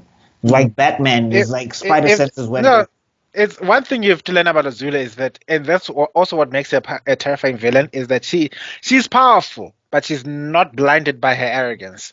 Mm. But you also realize that she was able to do something that her uncle couldn't do. No, And not necessarily. I wouldn't say she's not blinded by her arrogance. She knows when she has an advantage and when she doesn't. Like Yeah. Azula always feels like she's in control, but the minute she knows that the cards aren't in her hand, she's like, I need to get these cards back in my hands. Yeah, She that's retreats or whatever. that's what I'm saying. She's not blinded by arrogance. The arrogant would think this is impossible. There is no way I can possibly lose. The moment she saw a bunch of F benders out on the wall, it's like, yeah, sure, there's no chance of it destroying the machine, but still, might I take him out? Rather have Yeah, she doesn't take chances. why Yeah. risk a 99% chance of victory if we've got a 100% chance of victory? I also just want to make mention of one of my favorite running jokes in the show. I think when Ty Lee and Sokka are first fighting, she's like, "Ooh, isn't he handsome?" And like one of my favorite running jokes in the show is like Sokka is like kryptonite to every woman in the show. Every woman, every time they see Sokka, is like, oh my gosh, Sokka. Even Toph. Toph, the Yeah. first time she sees Sokka, she's like, oh, Sokka. Yeah. She's blind. He's And the she Yeah, still yeah. loves Sokka. No, like Oh, Sokka, you ruined whole it. there's that whole Boomerang episode. Riz. Like it's that whole Yeah. episode where apparently she was like drowning or whatever, and she's like, "Sokka, Yeah. save me!" Yeah. Yeah, Yeah. that one. It's actually Suki. Oh, okay. Let me drown now. It's okay. I feel like if Suku didn't exist, Tylee and Sokka probably would have been a thing. Probably would have been a thing. Okay, wait, we also casually skipped the drill scene was very important. It's like, for me, the drill episode is the apex when it comes to the action scenes of the season, right? It's like the climax. And for me, that also foreshadowed that this season is not gonna end the way we want. Because have you ever noticed, like in a movie or in a documentary, like when the detective figures out who the killer is, and there's like still 20 minutes left of the episode, you know something's gonna go wrong. Yeah, Rob calls it high point, low point, like the midpoint, high point, Yeah. low point, something like that. Because the other thing is technically they won. Like that's the thing that's crazy Yeah. about it is that technically they won. Like the wall held. Ba Sing Se didn't get invaded. They even But had- Azula is so cold that she turned that L into her advantage. Even the end scene where the heroes are standing by and then there's the sunset. Yeah. You could see this was like a rehash of like the finale of season 1, and we are right in the middle. Because they're thinking we still need to go find Appa. Oh god, the episode where they kidnapped Appa. Do you know how much my heart broke? He was like, don't touch, don't touch me. Everybody, Hey, Appa went through the most. Yo. And you know, y'all were crying at Iroh and singing about his son Lieutenant's like violence on the wind or something like that. I was broken when Aang, you know that dream, the dream both Appa and Aang had at the same time, and then they're going to be friends forever.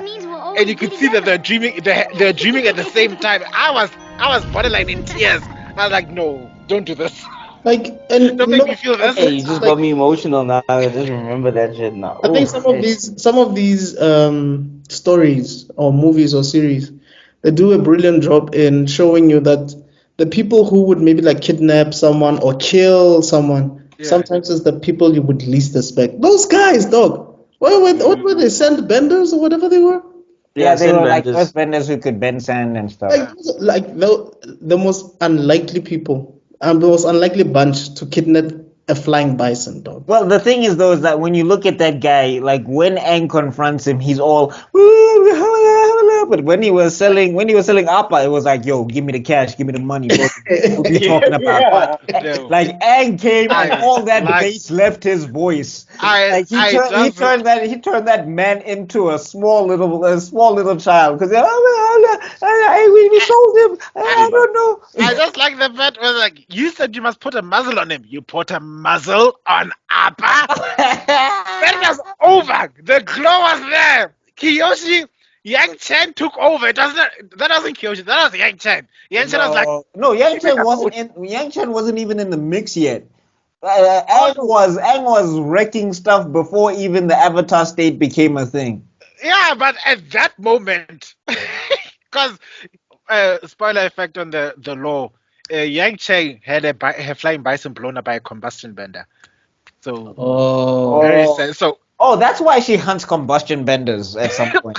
So at that point, she was like, "What?" And give me the phone. Listen here. Where is he? I got this. Let me That is handle where's this. Appa? It turned into Batman. Where is he? Where's Appa? Swear to me. wait, is this the one that also ties into the whole library situation? Yeah. And we see that, like, you also learn these things. Victory comes at a cost. They got the information. You had to go find out when the eclipses happen, because we saw, and that's the funny thing. It's like we got a wind from the spiritual realm that, you know what, there's a comet coming and it's going to be very bad. And now, thanks to Sokka, Hey, dude. a man of science, he figures out there's another celestial thing that's going to happen, and that might give us an edge. I like that balance. That This goes back to what BuckMeister said. Dog, when I saw that episode and how Sokka was so analytical, I was like, if this dude was not here, dog, that'd be there's dead. absolutely And also, it's a no way. nice commentary on the whole show because if you Yes. look at it, push and pull. Mm. There was a comet that was coming, but there was going to be an eclipse that took away the power of the firebenders. Right. Like, yo, they thought about this on every freaking level. It was insane, the level of storytelling here. I And just, that's a nice thing about layered storytelling, because you'll watch it the first time and you'll see A, and then while you thinking about the episode, you're like, oh, hold up, there was B, and then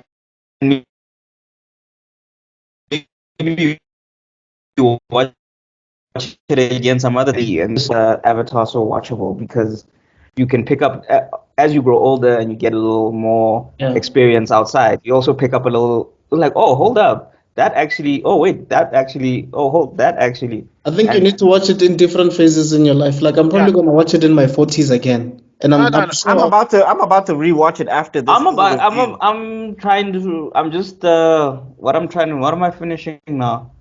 I just started this new series, Culprits. So I just want to finish that, and I'm rewatching Alias. Oh my soul, Alias is so dope. Like I'm like, actually, when I think about it now, Alias was Fringe before Fringe, Oh, but less Fringe because it was based just in Spy, and then that whole Rambaldi thing just started going mad crazy, and then that's where the Fringe comes in. But yeah, So- getting back to this though, like that's what I'm saying. Like I just felt like it was such a brilliant commentary because they told us like this episode with the library also reaffirmed everything that we've been told about the Avatar world, right? So we get the aspect of the push and pull in the fact that there's going to be a comet that powers up the what's it that powers up the firebenders, but they have to have a day of red sun where they don't get the power up at all, where basically their bending is taken away, right? Then we get the whole thing of how the spirits don't care about human conflict. Like that guy, the owl, he didn't see Fire Nation, Earth Nation. He basically saw humans taking advantage of the knowledge in his library to cause destruction. And he was like, that's kind of stuff affects the spirits. That kind of stuff, like Zhao, basically, he ruined it for everybody because he took information from there to kill a spirit. So he's like, I'm on the side of spirits, which means I don't care about none of y'all. I because don't that's care what what none of you guys. I'm glad you brought that up because it was Zhao who not only discovered the moon spirit from that library. It was Zhao who learned that there's going to be an eclipse, and he bent down the all information about the Fire Nation because he saw a looming threat. So Zhao has been pissing off spirits for a long time. So I'm thinking the Wu, the owl, and the ocean spirit were like, don't kill him too quickly. Don't kill him. He's mine. Hoi, possible. Bah! That's what. Yeah, no, Zhao was just getting the business in the spirit world. It was like, They're using him as a tennis ball. I think him wandering the whole mist area in Korra, that's just him off season. I just chillaxing for a bit. When they come no, back, I think that's him running away. Like they're like Kokwan, and it's like guys. that is not right. That's the story. Number two. They're letting him wander there. It's like he's like in the fridge. When they're ready to bully him again, it's round 75. But that's what I'm saying. Is like, and then it also ties into the fact that the reason Aang has to stop the Fire Nation is because they're knocking things out of balance. It's not just about them being evil. It's like the fact that they're actually breaking bridges between the human and spirit realms. And what I feel, I understand that it's not a spiritual responsibility to understand that. Yeah. Like with Heibai, he got to understand that the forest burning also hurt him too, and he felt better when he realized that these acorns are going to be a new forest. things are going to get better again. How are you going to be able to reach out on an intellectual level to this ancient owl spirit about this Forget thing? it. You can't. No, but the thing is, remember, Aang didn't say that I'm going to stop the Fire Nation and make them pay for burning your forest. Yes, He literally kept it to the forest yes. because he's like, spirits don't have allegiance to nations. That's what that's So, what I was like, trying yeah. to communicate. That there's no way he could have just said, "I am going to find all your lost books and bring them back" or something. Yeah, like he didn't have anything for this guy particular. Yeah, Yang Chen must have been like, "Ignore his dumb ass." Kuruk would have said he'd make a nice pelt. No, Kuruk was always for the spirits. But you He see, fought if them, but he going still back was like, to how brilliant this how brilliant the writing is, I think Toph was holding the tower or something from Yeah, trying to outside, hold on the tower as Try much as to he and hold can. on. also like in as much as her ability allowed her to do that, she's blind. Her being down there she would be the most useless She individual can't there. read. She can't read unless if there's some books written in Braille, but it made sense for her to actually be Braille outside existed. of that. No, she says it. She's like, I can't go down there with you because I can't see. Yeah. And then also, like, they even make a commentary on it, like, she can't see through the sand because the sand is not solid. Yes. Like, they did a great job of when Toph is in her element, she's a monster, but you throw her in water, you throw her on sand, and she's dead weight. Which was great because it was like, again, the whole element of the push and pull. When the ground is solid, she's strong, but when it's flowing and in water and she can't root herself, she's dead in the water. And we Right. could also see how okay, Mr. Pila, you've been quiet for quite some time. Did you want to say something? No, I mean, I think most of the power scaling in the show is really good. I think the only power scaling that confused me and still does is Aang versus Azula. Not to get into death battle, semantics, but I would assume Aang is a master airbender, and I assume Azula is a master firebender. So I thought they were equal. But then what I thought Aang get the edge on is by the time they were fighting, Aang had mastered two elements. So when they were dueling each other, I would have assumed that it wouldn't be an easy fight, but that at least Aang would have an advantage Upper hand. over her. But it just seemed like over and over again they were always on equal footing. And Well, then for the me, thing it is, just though, kind of I no, think the go thing, ahead. oh, sorry. I think the thing is, though, is that they're trying to communicate Aang's, like, it was sort of like Aang's hypocrisy, in a sense, in the show. Like, Aang is always holding back. Like, Yeah. he's always avoid his and purpose. dodge. He's not, like, if Azula had to fight Korra, for example, Korra would have wanted to mollywop her. Like, Korra would have been chucking straight boulders. But as you see with Aang, whenever he's using Earth style against Azula, he's defending himself. Whenever you see Azula chucking fire, he's always like moving it out of the way.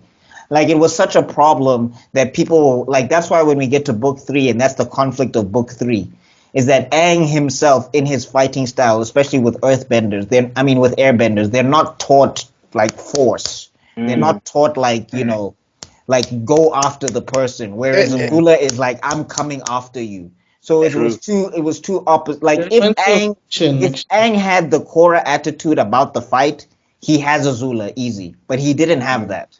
And Positive Korra talk. Makes sense, though. gasp. Yeah, we're gonna. I can be nice to Korra. Well, all evidence to the contrary. What I wanted to just add to that even Boomy criticizes Egg in book 1. It's like a typical airbender mindset. We deflect and redirect. That's how Aang fights. And that's where you see the struggle he had when it came to him learning earthbending. Nice segue. Yeah, just before you get there, Yeah. I'm reminded of the fight he had with Zuko by the well. Yes. Same thing. Ah, But with Zuko, he could get away with it because, like you guys are always saying, like deep down, Zuko is a good guy. So even though he kept on playing and toying around with Zuko, it still worked because ultimately Zuko is not Azula. You know what I mean? And it only worked if you pay attention to that fight. He only won when he saw something he wanted from Zuko. Ah, Because yeah. you saw the necklace. It's like, you have something I want. And then suddenly, like, attack mode activated. And then you just see, what? And Well, you And the those thing were, is, Zuko's not a pushover. yeah. Like, Zuko's not easy pickings or whatever. The fact that he defeated General Zhao, like, that's a feat and a half. Yes. Like, people want to downplay Zuko, like, he was just another regular firebender. Nah! No worries. You want to compare him to Azula, but I'm saying, if you want to look at it, the rankings, Zuko's, like, probably right here. And the only thing that gave Azula the edge over Zuko is that Zuko's mind was always frayed. He was his own worst enemy. Yeah, but we said that earlier on, remember? Yeah. Yeah. Yeah. So now, just if we're to compare, if we to see the fight between Zuko and Azula, that first fight on the boat, you see a unbalanced, angry young man going up against clean, cool, calm, collected, centered supervillain. And when she saw an opening, she took it, she knocked him down, and she said, "Let me show you this lightning thing that I've learned." And then enter Uncle Iroh. Yo. Iroh has always been the thing that dumbfounded Azula, because it's like grab, deflect, twist the arm, kick, let's go. It's like that. Remember that scene in Naruto where Sasuke and Naruto wanted to kill each other, and Kakashi just comes in and is like, "No, no." Yeet. Yeah. Yeah. Mr. Worldwide. No, like, Iroh is like he's like the goat of hand grabbing. Like, Yeah. every time he grabs a hand, like, the screen stops. Like, Yes. because when he did it to Zhao, the screen, like, everything stops. It's like the world stops. It's like, zoom. Big dragon here of the West is here now. When he did that to Azula, you're just like, yo. Uncle is pissed. Uncle was giving the spec down. When I was selling my shall get our better. And I feel like the thing is, Iroh also was so soft, because I feel like if he wanted to handle Azula, he would have handled her. Yeah, but it's like she's my niece. But So, what I appreciate, the fact is that Iroh took out all the remaining Imperial guards by himself. It's off screen, yes, because we just see the beginning of the fight, but he knocked them all out, and that's before he leveled up. So Iroh himself is also not no pushover of a fighter. So all I just wanted to say with regards to Azula and Aang is that yes, you are pointing out different characteristics, but I also wanted to just say that Azula is also older. No, but I really think that it's Aang's attitude towards battle, because even Yeah. if you look at it, he struggled against Jet. And if you look at it, Jet should be nothing compared to an airbender. I think he's very, I guess you could say he's very strict to himself when it comes to his spirituality, his beliefs, his religion. And I think it gets even worse because he's the only Remember, he's a monk as well, so he's not yeah, violent. I'm just No, saying. but like the other thing is, like, because his culture was directly under fire, Aang feels like he has to hold to those tenets harder than anyone else. Like Yang Chen, if we get to Yang Chen, if Yang Chen was in the same situations that Yang Aang Chen was has- in. Yan Chen has bodies to her name. Okiyoshi, maybe. No, but Okay. I'm saying Yang Chen specifically because I want to compare Airbender to Airbender. Yang Chen would have bodied Azula. She would have bodied Zuko. She would do, like, Yang Chen was not playing those games. That whole Was like about that life. she ate meat even. That whole vegetarian she ate meat, She Baba. ate meat. She once threatened to kill it. She once threatened to blow herself up with a woman in front of her baby. Pause. You heard me.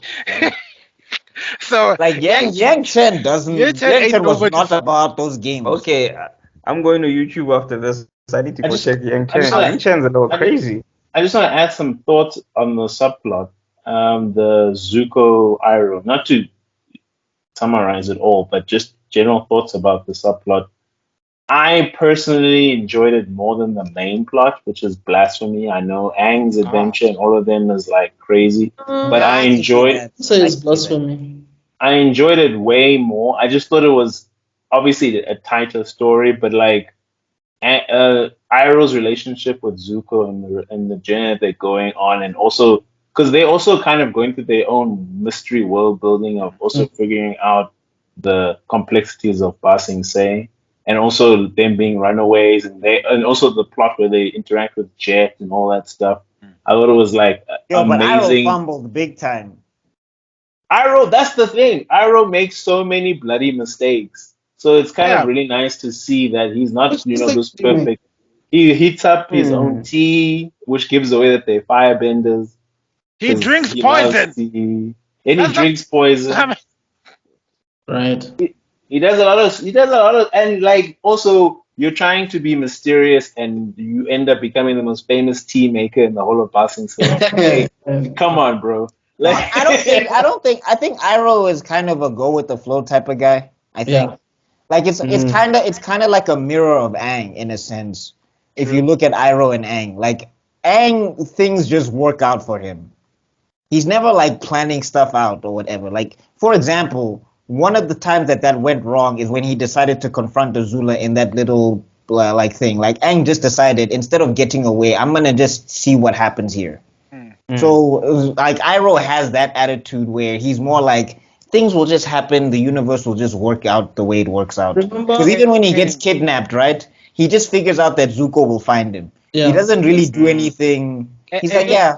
Do you guys remember the discussion we had in Dragon Ball Z when we were talking about after Goku and Gohan come out of the hyperbolic time chamber and they spend a few days just spending time together, and we're talking about how like that near death experience that Goku went through because of the heart disease made him sort of like look at life in a different side. I mean, he was taking driving lessons and stuff. Like he was just very chilled, like taking his family out and stuff. And then when people ask him, can you defeat Cell? He's like, no, I can't, but it'll be fine. Yeah, yes. Yeah. So I feel like after his son died, after Iroh's son died, I think his whole demeanor changed. Like he was just like, you know what? Because he said something. He said something very important to Zuko when he was teaching him lightning redirection. He said, "Life is sacred." If you remember that quote. No, but I think he was always that way. I think that cemented his retirement from the army. But even if you look at the way he was operating, like in Ba Sing Se, they don't show a lot. But Iroh's not telling them to like pound the wall with fireballs or whatever. Like Yeah, he's but I think you're right. Like you get to see that Iroh is not like the thing is Iroh always has been a disappointment to Azulon because Iroh he was never what Ozai was. Right. Like he was a general because of his skills, but like it was always like an issue that Iroh had to do something. Right. If you And understand what I'm also- saying. I'm just saying that in terms of like how you're saying now about going with the flow and whatever, which is sort of like a bit similar to like airbending, like how you were saying even Aang is like that.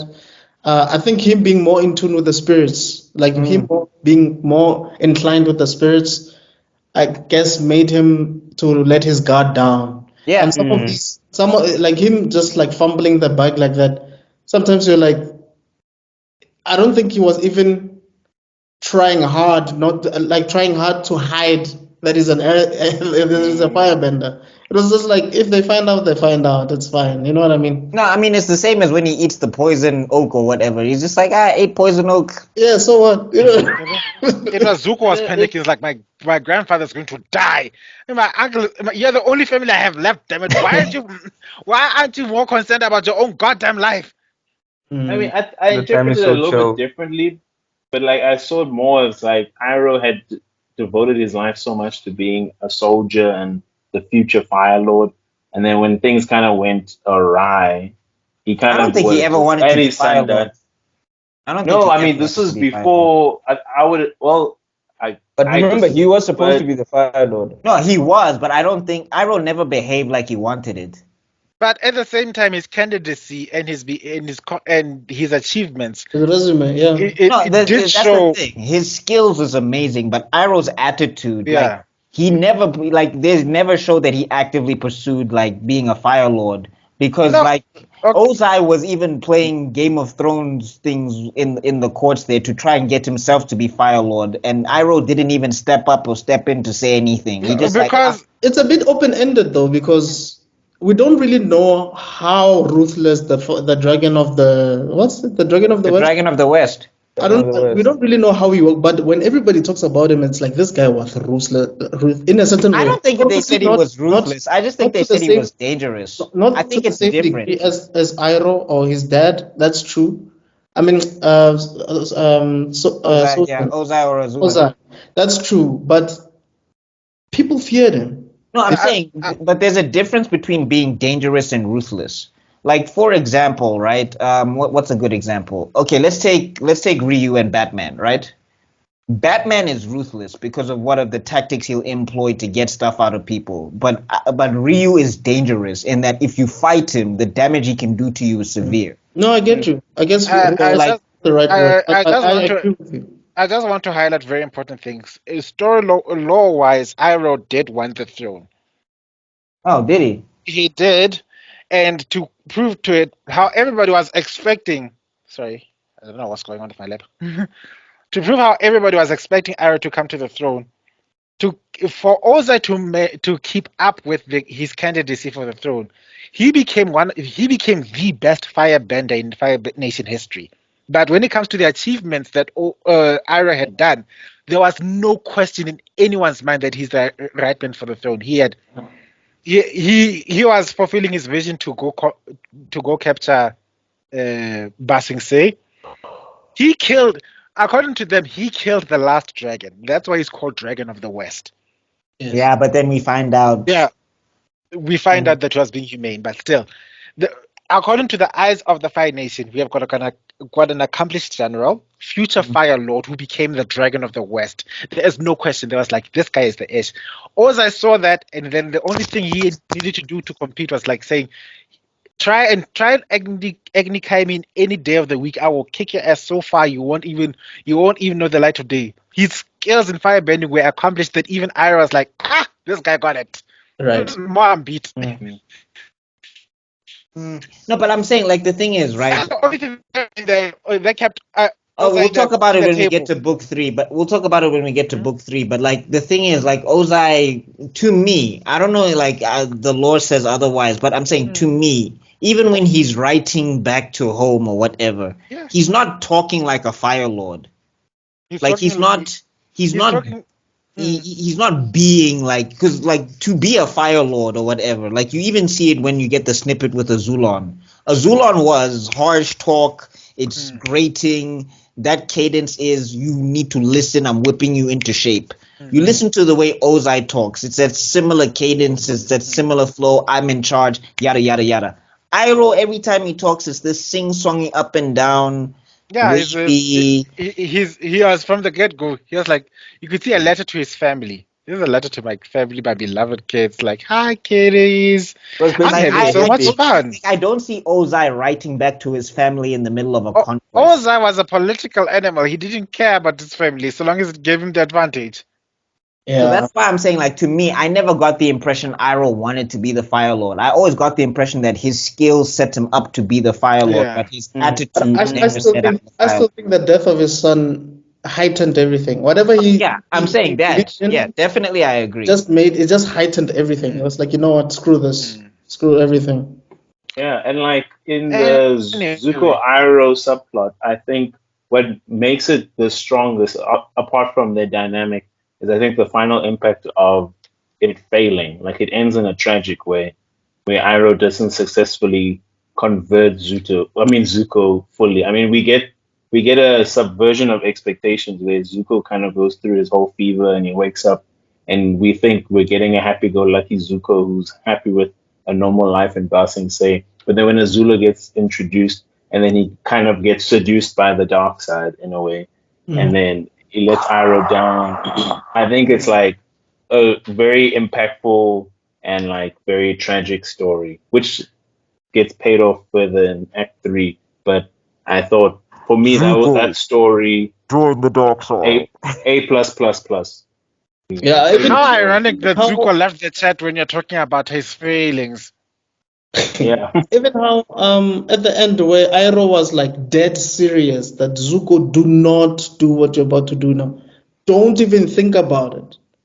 And the fact that Zuko still decided to do it because of his own. I like the way he was confronted with his decisions, because what you see about Zuko is that for the sake of trying to fulfill his quote-unquote honor, he's willing to put his life on the line. And his uncle was like, what the hell? The fact that the Uncle Iroh managed to break into the Dailies camp, follow Zuko down, without Zuko or the Daily noticing that he's in there, shows just how dangerous this man actually is when he wants to be. But I think also it was the first time around that time, that was the first time he met Aang, right? Like they actually like They meet. spoke. Because like They that's speak. that yeah that's They speak they closer speak to the season finale. yeah They haven't because met here. basically that's when Aang no, this is when Aang said that screw mastering the which I thought was also like a very interesting moment because basically he's going through all of the chakras to master Yes. the avatar state and he's Yes. talking about the failings and like that stuff was really cool because it like tied into like Eastern spirituality and mysticism and all of that stuff. But then Aang at the end says, "Screw it, I'm going to go save the woman that I'm very much in love with. I'm not doing this business of I have to give her up to get the avatar state." And then Arrow even tells him that, like in life, dog, we don't know. Like this guru of yours, I'm sure he doesn't know either. So we just walk through the tunnel and we get to the other side. You don't like the whole point is to walk. Like you don't know, but if you don't walk, you won't find out. And ironically, Guru they could have literally been take him offended, to a but dark he's tunnel. right. Yeah. Yeah, the guru might have been like, "What the hell are you saying, man? Like I spent my entire life trying to find this guy." I feel like the guru should have had more. Um, like he should have been included more even in the third book, but I guess his journey came to an end at that moment when Aang decided to take a different stance. Even though it was to his detriment at the end of the day, but I No, but guess Aang does learn the lesson though. I yeah, think the he thing does. is that like when we get to the end of it, he learns that in order to protect what he needs to, because what that was the guru's message is that if you are not detached, you're probably not gonna function the way you're supposed to because now Yes. you're so attached you can't see straight. Yeah. And then it got to the point where Aang decided I need to see straight, and then that's when he managed to get into the avatar state willingly, and then Azula does what Azula does. Slap. Which is And- like Azula dangerous, bro. Like yo. You know what I wanted to mention about Azula and which is a very compelling thing about a villain is Azula is very the way they've designed Azula is that you want someone to smack her, to give her like a clap, and you never get it, and it's so frustrating because it makes you work hard for the moment she takes a hit.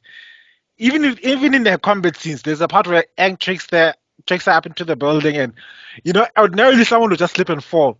You're expecting her to fall. Stretch, counter. I think the only one The other thing about was Azula. Iroh. Oh, sorry. Go ahead. Because Iroh for me is like whiz to bitters. You know what I mean? Yeah. So Iroh is like that to Azula. He could have smacked her anytime, Yeah. but he didn't. And then when the fight goes out of the way, and then you can see the only person who the person Toph enters the fight, she trips her, and they're all cornered her, and she tries to escape, and then Iroh belly bumps her like boing. Then you just see at that moment you just see she takes a two shot at the one person she hates the most. Iroh. Because Iroh Len was paying attention like this kid. Oh, that the Avatar, they're friends. Oh, bah! So But like going back to the cave scene and everything with first off, like with Azula, right? I get that you get that, but Azula's also a character where you're just like, I hate you, but you cold though.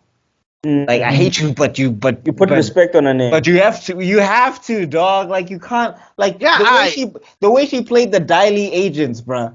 Like Hey, because dog. that guy was running the entire Ba Sing Se. Like the Daily agents were under him. He was the whole there is no war in Ba Sing Se. Like he had the whole town on lock. Bro, that lady was always smiling. Azula. Your rooms are this way. Yeah.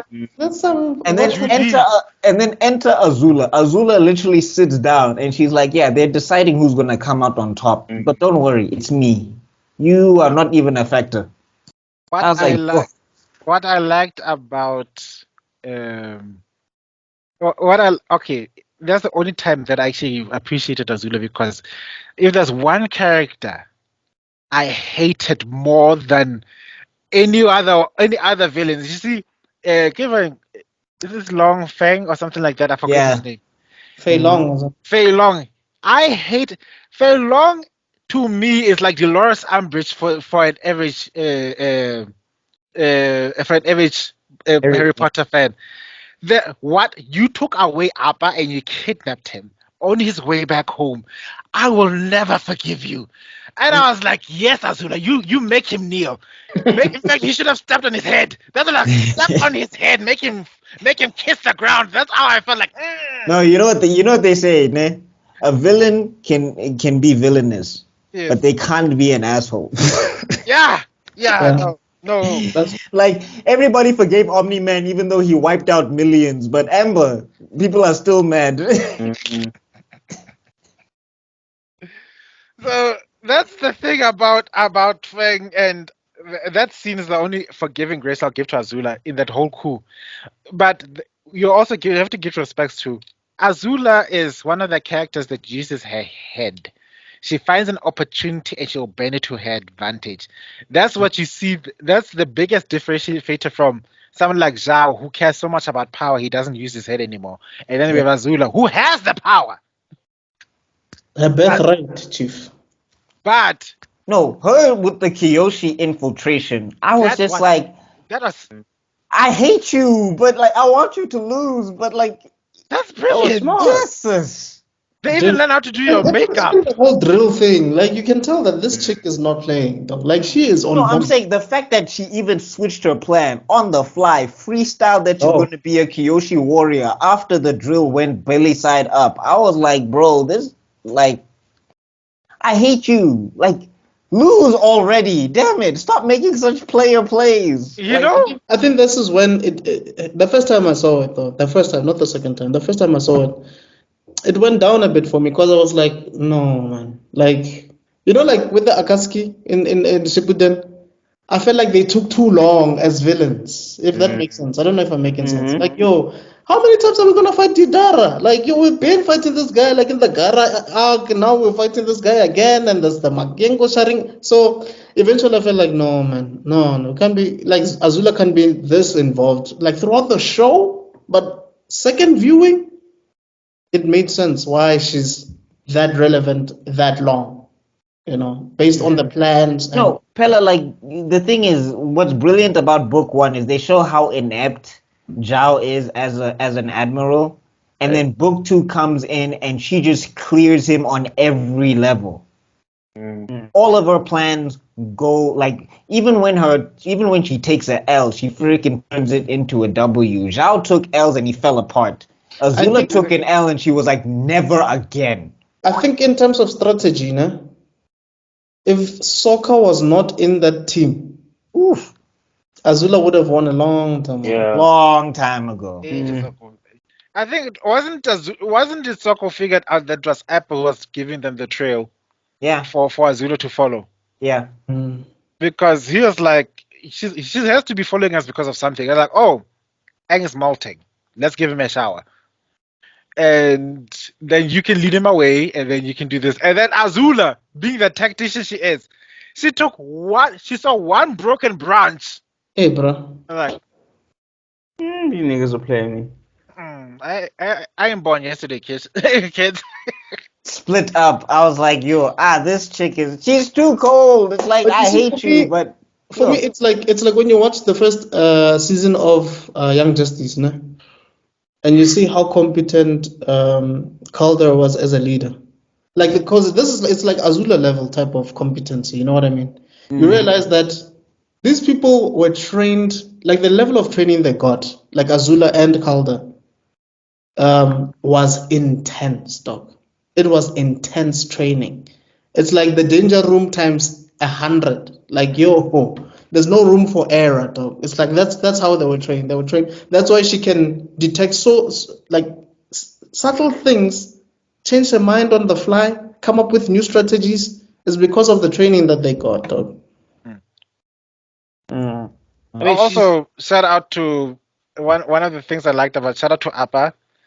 Everybody's busy saying that Maya and Ty Lee were like evenly footed with Sokka and No Kitara. way. No, because they kept on pushing them to the defensive, no matter how hard they kept on launching more attacks. It's like, you're not gonna block my chi when I'm far away or something like that. But enter Appa. Appa was the only one that says, I haven't got time for this. Bye, children. Let's go. Over and over again. If you pay attention, the person who knocks those two out It's always been No, Appa. like Appa also as an air bison, he doesn't have the attitude of an air nomad. Appa Oh, throws hands. oh, Mm. Yeah. True. These hands, They rated E. Appa would have caught bodies if he was not careful. these hands They and this rated E tail. for everyone. Yeah, these hands, horns, and tails are rated E for everyone. Like he eats grass and things and everything, and everybody thinks he's soft. They don't understand. He's like Chewy, basically. Everybody thinks, Chewy will eat your head off. touch Han, I dare you, touch Han. You'll appear like Bloody Mary. He will shoot you even if you're Han's son. I have a question for you guys. It's about Azula, right? I Yeah. know there's a trope in writing. I Yes. think it's called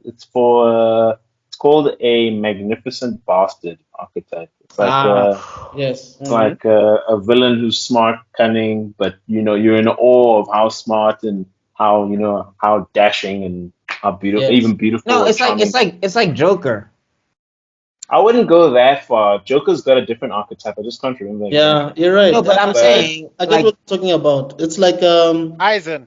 like Hey, Yagami. Yes, Aizen. Aizen is Aizen. magnificent Yeah. bastard. I was gonna ask you guys, even though Azula is that archetype, but she's just gender swapped. I would say another one is I don't know, Camilla from Castlevania. yeah. Bitch. I mean, yeah. But you do understand why I wouldn't say Joker is. Joker is his own archetype. I just really can't remember exactly what. I it is. get you. No, what I'm Can you saying guys though is think- like what I'm saying. Okay, finish your point and I'll say mine. Sorry.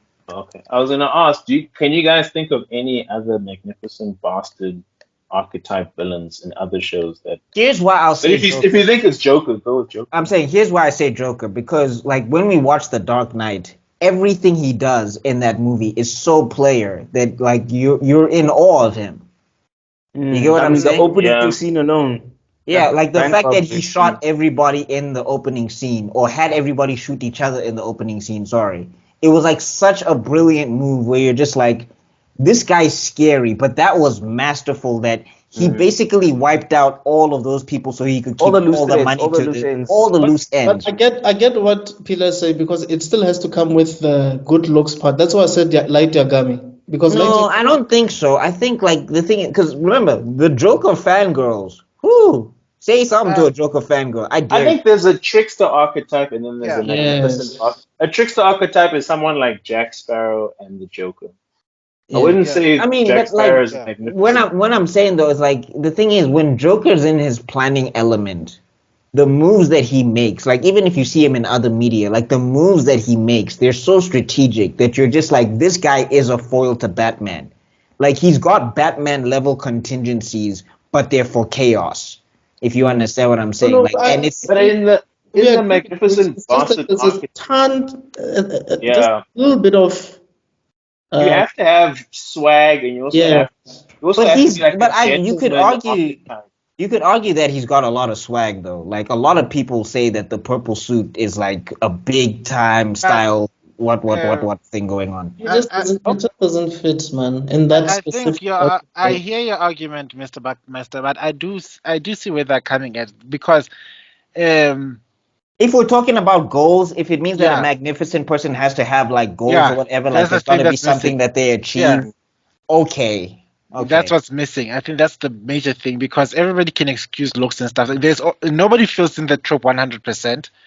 But the thing that's missing is that Joker is an agent of chaos. He wants just to make. There are some plans that he's just doing just to give Batman a bad day. He's not necessarily saying he's going to Yeah. take over the town. He's just there to irritate Batman, and that's his ultimate goal. It's like the ultimate "I don't love you, I love you" affair. I think a good one is sorry not to Yeah. rush over you. I don't know if you guys remember Skyfall, James Bond movie. Oh, Javier Bardem's character. yeah. Yeah. He's like a magnificent bastard kind of type. Even though he's ugly, but in the beginning he's not that ugly. He's also comes with the swag. And Wasn't he played by Javier Bardem or something? Yeah. Isn't that when they were riffing on the Joker though? I wouldn't necessarily say it's the Joker. I mean, because I don't know. The Joker is such an interesting character that it requires so much, and I would like I feel like I would like to. Okay, but remove- like if you're doing Eisen things, like I feel like the difference here then is we're still in awe of Joker, but Joker's the dog chasing the car, basically. Yeah, there are, Yeah. Ice chases the car is phenomenal, but he's chasing the car. For Versus lack of Azula, for a my lack Yuri of a from better Bleach, term, it's like you have to have chivalry as well. So like it's the kind for a magnificent bastard character to work. Like you also have to be well put together yeah. and It's, also have like but Azula doesn't have any chivalry. she's a woman, but she also has a lot of female. oh no, she There's a lot does. there's a lot of time where they pay attention to her taking care of her image. Yeah. And she also is the iconic one of her iconic lines is a Fire Nation princess surrenders with honor. It was a jab at yes, but it was also his saying that she knows she's not gonna disgrace herself by fighting a losing battle. If she knows she's lost, she's lost. It's fine. Yeah, like you care a lot about your manners, and it's like a weird. It's a It's weird like- sandwich of. It's like the Frieza type because Frieza's Yes, also Frieza. Frieza's also articulate. Also, he's cruel, but he's also I actually wanted to say. I don't know, but later Frieza on. loses his composure a lot. yeah. When the foil is when the foil of his veneers ripped apart, when his I would say even table- before that, because remember he was losing it when he saw Vegeta. Like Yeah, he had very little composure in front of Vegeta. He just wanted to punish Vegeta, but like when he meets him, he's like, "Dog, I want to kill you." And You then he messed start- up everything. and then the way he tortures him is also he becomes more of himself. He like holds him by his tail, starts using him as a punching bag. You know, he the way he tears him I agree. apart doesn't agree. show a man throwing his arms around him because he's pissed off. It's I'm going to show you just how utterly outmatched you are up until you start giving up. Then when you see, oh, you've learned your lesson. Now let me show you what kind of smackdown you've invited yourself into. That's Frieza. I guess you could also say, what's her name again? Lannister from Game of Thrones. Cersei. Cersei. Cersei.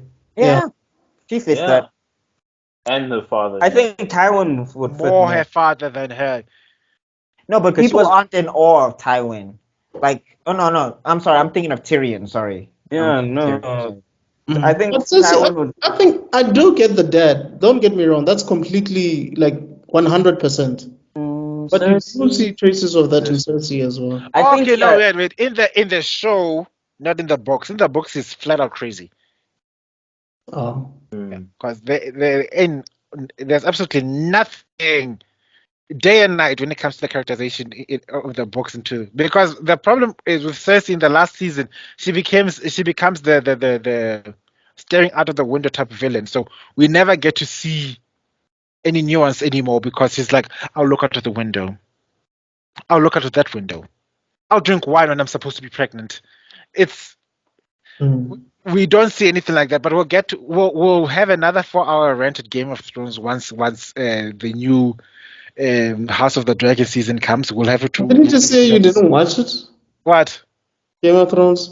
I didn't watch the first episodes. Like hell, I was just watching reviews and stuff. I was like, hey, wow, is that it? Yeah. Just if you ever watch it, just watch the first 6 seasons. Don't watch anything I don't after want to bother watching.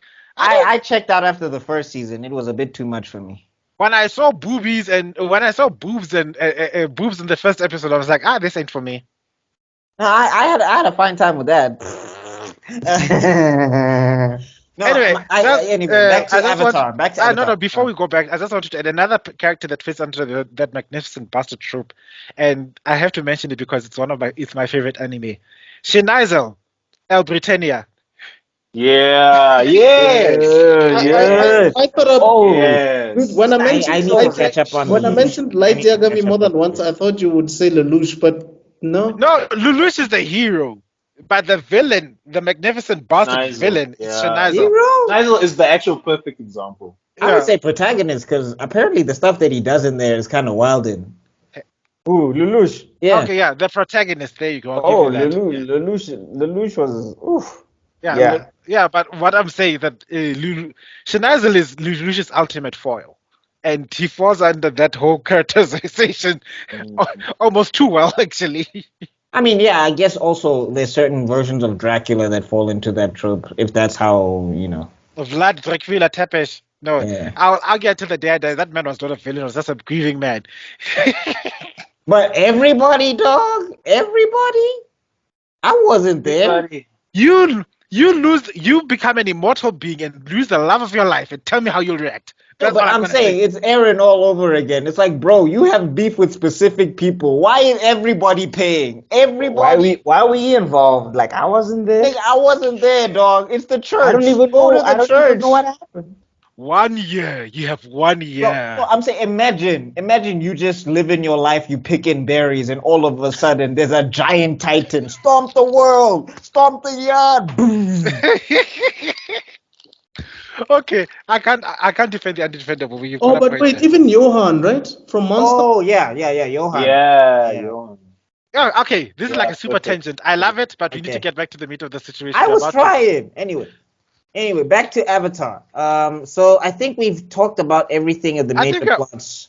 Yeah, I think we're about to. I think we're about to close. We do it. need to talk about I think we do need to talk about how at the end of it, like Zuko got what he wanted, but he was hella conflicted about it. Yeah.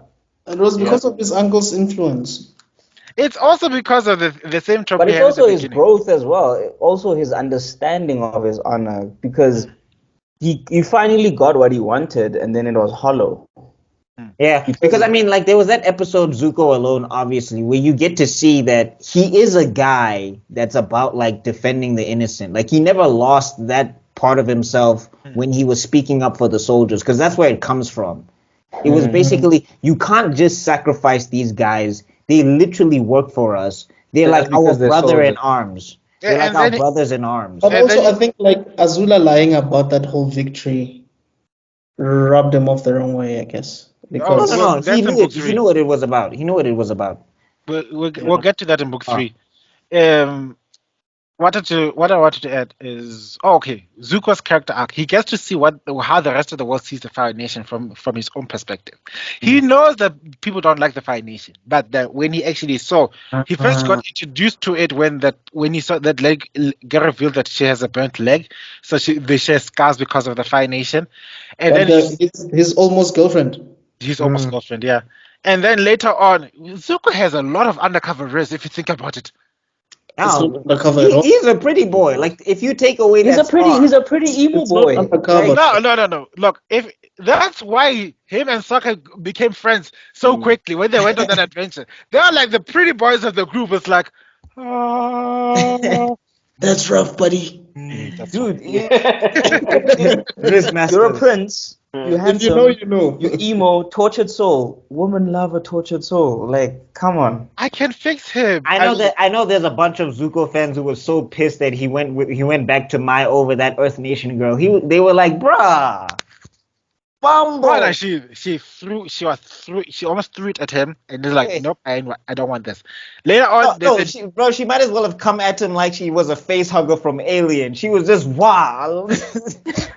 she's just like that other girl who saw Aang for the first time at the prophet lady's tea shop, whatever, and she was like, She was into Aang, eh? No, and Aang Take said, me! Aang Aang said was like, avoid and Volvo. Meet me, I'm yours. Yes. Aang was like avoid and deflect. yes, avoid and deflect. Wait, what was the cabbages joke for book 2? No, when they show up in Ba Sing Se, the second time. thingy, the second time. Oh, the poor cabbage guy. I think it's in the Tales of Ba Sing Se when Aang is like flying. Oh, yeah. yeah, with the zoo. Yeah, and then one of the and then my cabbages. I'm like, bro, give it up. This cabbage game is not working for you, man. Man, that nigga's business continued all the way to the Legend of Korra. That nigga been hustling, man. His past life, he must have pissed off Kyoshi. Because I can't think of any other avatar petty enough to continue a grudge indirectly. Dog. Like, And that time, the poor guy's listening to Jay-Z all the time. I'm a hustler. I'm a hustler. like, Baba. Nigga, ask about me, nigga. Yeah, no, Rick Ross, dog. Every day I'm hustling. Hustling. Okay. Hustling. what I was talking about something very important. I've lost my train of thought now. Thanks. You're talking about Who had a Zuko. leg burnt. Yeah, you're talking Oh about. yeah, and then Yeah. he goes and saves that village from From those Earth Nation guys who are those so Asian Nation whack. bullies, and everybody's like, "No, fuck you." No, well, the other thing is the thing is though, those Earth Nation guys, they were horrible that entire episode. They were like the worst of the worst. They were acting like the Fire Nation, which was a nice thing because again, we get the whole theme of push and pull. We Yes. get the whole theme of it's not about one nation or whatever. Literally anybody could have been the Fire Nation. Hmm. But then we get to see that because the Fire Nation has had such a negative effect, when he tells them, meanwhile, Zuko's been defending these people. When he tells them he's Fire Nation, they instantly turn on him and they instantly look back to those guys of the Earth Nation who were supposed to be protected. Now they're heroes. It's another push and pull situation. Yeah, yeah. It's crazy. So I'm just saying, Zuko got to see with his own eyes just the impact that he's done. So his traveling alone was very important for him to relearn that, but it was also important for I like the discussion between Toph and Iroh, where it's like, it's you also need to tell him you need him too, You can't just act. Relationships are a two-way street, unfortunately. Wait, does Toph metal bend in book 2? No, it doesn't. Yeah. In the Yes. end, Yeah, she No, did. no. At the end Oh, she yeah. does. Yes. When she gets kidnapped. when she gets captured. But I think Captured. you know how we spoke about certain archetypes and the hero's journey and whatever. Yeah. Obviously Zuko's going through his anti-hero phase, kind of like Vegeta and whatever, but he had for him to become a great leader who's gonna bring about change in the Fire Nation, he had to go through all of this. Yeah. He had to see the differences in the nations and the impact that the Fire Nation had, No, that's why he became more balanced than Azula. I mean, eventually, Yes. when we talk about it, But we also see the relapse, and that's what I like. People say that Zuko's redemption arc is one of the most important. Is the key, one of the most key aspects of the last Airbender. And what I like about this redemption arc is it's not just a street like, oh, I'm bad, I shall not change my ways now. We see him relapse. Yeah, well, I mean, does he relapse though? I think he does, but in a sense, Yeah. he's not who he was before. definitely. Like if you talk about book 1 Zuko and Azula came and asked book 1 Zuko to do what he did, he would have done it no hesitation. But you get to see there's like hesitation in his even in his fighting, he was not as proficient as he was before. And then instantly regret. It's almost instant. That's the thing about a relapse. You don't feel good after you've done it. Yeah. Because you have the awareness that what you've done is wrong. Yeah. You're not supposed to have done it. So immediately you've given into your instinct, yes. But the guilt follows you afterwards. That's why whenever you relapse, that the addiction becomes even stronger because you're now running away from the guilt as well as just giving into the instincts. A topic for later. Also, I don't want to divert too much, but I just want to say special mention. I just want to say, My Hero Academia. You know what you're doing. Stop what you're doing. We can see what you're doing. Wow. Stop copying. Boop boop boop boop boop. Is it copying? Endeavor. With the And fire, it's Endeavor Copying? the Fire Ice Kid. Yes, the No, Fire Ice Kid no, and he's talking Endeavor. about Endeavor. No, but like Endeavor, the thing that makes Both of them. no, but I'm saying the thing that makes him interesting and different from Zuko is that Endeavor is supposed to be a superhero. There are already people in awe of him. There are already people who expect him to protect them, and then Zuko's it a turns out that he's bad. No, but Zuko is not a protector. Nobody looked at Zuko and they're like, I need that guy's help. Whereas people look at Endeavor and they're like, bro, if All Might is not here, you next up. Okay, what I will say is it's not an exact copy, but it is so happened to be a fall from grace redemption fire. But then we're looking at Vegeta. I'm going to. He's not a take fire this- person. Endeavor has a scar in the same place as fucking this- Zuko. I'm taking No, he this. doesn't. He has He eyes. does. When was the last time you watched My Hero Academia? Oh, Are you the talking about Silver Todoroki? Tiger. That's Todoroki. Endeavor doesn't have a scar. Endeavor does have a scar. Wait, Yeah, but not He gets a originally. scar after he I don't finds the remember nose. it. Yeah, that's after the nose. Oh. You know what? If you guys don't see it, I'm going to take this entire clip and just put it on TikTok and just say, you know what you did. I'm crazy because two people with fire powers and a scar. Nigga, with there's the so same many people character with arc fire powers. There's so and many a scar. And a There's scar. so many But people. BuckMeister, you have to admit the scar though. A scar is not special. I'm sure. Yeah, But the Kakashi has a location scar. Yeah. Kakashi has a scar and he blows fire. but here though, like here. on the He eye. has it across his eye. Wait, who has a scar? Kakashi. Oh, watch He doesn't have fire powers. He does. You know, But he it's has not his main chakra. thing, dude. It's not his main. We He don't does think have fire Kadol, when we but it's think not like Kakashi. his main thing. Bro, Yeah. I promise you, I can find at least 3-4 characters if I really want to think. Wait, nah. so you think I should look at Kakashi and Endeavor, and if I think one of them is a knockoff of Zuko, you know what? I'll let it go. I'm gonna let it go. Look at the I'm evidence. saying. Look at All the All evidence I'm response. saying Go is, down all that I'm Comment saying below, is that comment below. archetypes are archetypes. I know what you're doing now. I'm letting it go. Look down that look at the rabbit Airbender. It just came out like a proper air nomad. You rose above and let it go. Go down that hole. Yo, it's fine. Not me. Anyway, Not me. The firebender in me is like, okay, this We is just went through a list of archetypes, and you want to tell me now that there's not an archetype for a Zuko?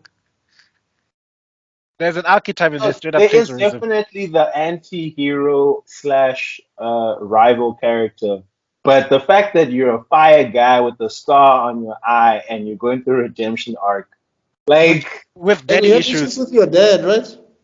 like You're confusing two people now. No, but Endeavor is the one with the redemption that's arc. but that's why My Hero Academia is lazy. Both the father and the son are going through the same arc at the same time. No, Todoroki's arc is very different from Endeavor's. Todoroki also started off as a villain-esque. He wasn't a villain. He was a rival villain-esque. Remember, he wasn't like obviously trying to kill Deku. No, but he wasn't trying to take anything from Deku. His whole thing was against his father. No, remember he had a whole different view on what heroism was. No, he I get that, but like I'm saying, I don't even like My Hero Academia enough to be talking about it this much. It's fine. I don't even like that show. at best you can say they took Zuko's arc and split it in half, if that's what you want to do. I'll let it go. I've never watched an episode of My Hero Academia. I Yeah, don't me even have too, any man. I have no I authority struggle, to right? comment. I'm I just gonna put it on my think I TikTok left and it at like season expect We'll let the comment below. comment below. Anyway, where was I? I think Okay, we'll talk about Zuko, Zuko's the redemption scars. arc before the pillar came from far You're left field. just talking about how he, like, what is it that And his scars and his redemption. relapse? We gotta And talk Zuko about rejected even we gotta talk about Katara though. I think during this whole thing though, I don't think we gave special mention to her as a character because she also grows through this thing like he grows exponentially. enormously. Yeah, like she goes like I feel like this is when she entered her water bending master era. mm-hmm. Mm. And then also in Tales of Ba Sing Se, she does a very sweet thing for Toph, where basically like Toph says she can't see what she looks like, so Katara tells her that I know it doesn't matter to you, but you do look pretty, type of thing. You are So beautiful. that was, She didn't say you look pretty. You are beautiful. yeah. So that was also very nice and everything. What else does Katara do in book 2? She beats Azula. There's that. She boxes. Does she bleed her though? Bona, Wait. Azula was trapped. There was a spout of water trapping her arm, the other one trapping her leg. And she was like, and Zuko had to come and stop this thing. If it wasn't for Zuko coming to the rescue, they wouldn't have won. Azula, Toph was like, you took my ang. Listen here. Listen here. Well, also this is the book that spawns the Zutara ships. So Yeah, the whole my father burned my face, and I was given water from the spirit oasis. It might Well, leave I'm your saying scar. this is the thing is that like you also get to see that how Katara, like water, she can be very soft and everything, but the minute you switch, she'll turn into a tsunami and a hurricane. So like because she was like willing to hear Zuko out, and then after Zuko did his relapse, She was the last person. And I think that's why even that beef continues in the third book, because she was not happy at all. Oh no, she never trusted him for a rock. It's like, bitch, I will kill you. And then Yeah, I think that's it. no, there was another very important thing that she did. Because I think, she also grew to the point where she understood that Sokka needs his father as well. Because Well, I mean, she also needed Where him, was but this? like, yeah, she needed him, but then she said someone needs to stay behind and plan. She's the one who I think you could see the mother in her taking the sacrifice for so many aspects in her life. At that moment, you just see her. She wants dad, but Sokka wants dad more, and she's like, "I'll stay behind." Right. but I think it was also a commentary on how she was feeling about her dad. Unlike Yeah. Sokka, she had Yeah. mixed feelings on her father. So Mm. Yeah.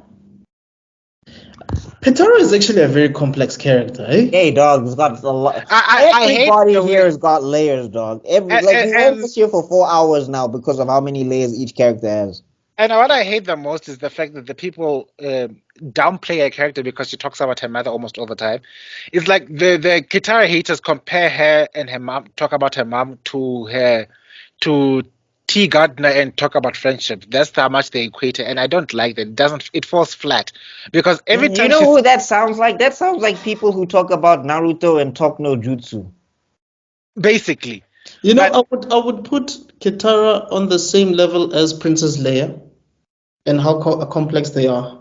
I think I would put them like this is how you write a strong female character. yeah, This. she is not perfect, but she wants to do she always tries to do the right thing, and that's the thing about Kitara. The same thing you could say about Toph. Toph learns she learns how to AP for me in she this season. we still see aspects of it, and it slowly develops until the third arc. But here we see somebody who has been she has had her individuality taken away from her because of her family, because she's blind, and she's striving to be her own person. That's why she doesn't. It starts off, I don't need anyone to help me out. I'm my own woman. Blah blah blah blah blah. I'm not okay. I'm hyper simplifying it, but we learn to say that it's okay to ask help when you need it. Yes. You know, No, but like I'm saying, like the thing is, like she starts out independent, but the world humbles her so fast. Because when they got to the water, she was screaming, "Help, Sokka! I can't swim!" yeah, Mm. yeah, and that I like that part of the character, but it happened after they split up. Granted, it was also part of Azula's attrition tactics. The fact that they kept going on and trying to keep the team awake is a brilliant move. You know, that's another thing that you show that makes Azula fit into that magnificent bastard thing. Is that the thing was she's gonna try and work every single advantage against you that she's going to she's going to find. 100%. But yeah, So for me, Toph is, oh man, she's nearly perfect as a character. Like she, Buttercup, she is the toughest fighter. dun dun dun dun She dun wears dun dun green dun. pillar and she's strong and has an attitude. like mentally, man, It's true. she's You on a know, Yeah. level, dog. from Even the as side of Shigo. things, mm, Shigo's Toph, green. She's got an attitude. She fights. and So, she but Endeavor's not looking so bad now, is he? who? and then I we know get what I'm doing. we also need to highlight Sorry. Yeah. we also need to Thanks, highlight Em. how Kitara there's the thing wanted to remember. It was Kitara that helped Toph become a better Teacher, yeah. teacher to Yeah. to Aang, because Aang whenever Aang internalizes disappointments. So when things starts frustrating him, he doesn't he doesn't go on he just internalizes it and he tries to make light of it, like, oh, I'll get it tomorrow or something like that, but you can see it's weighing him down. Where Toph gets angrier and angrier, it's like, twinkle toes, you're not supposed to move.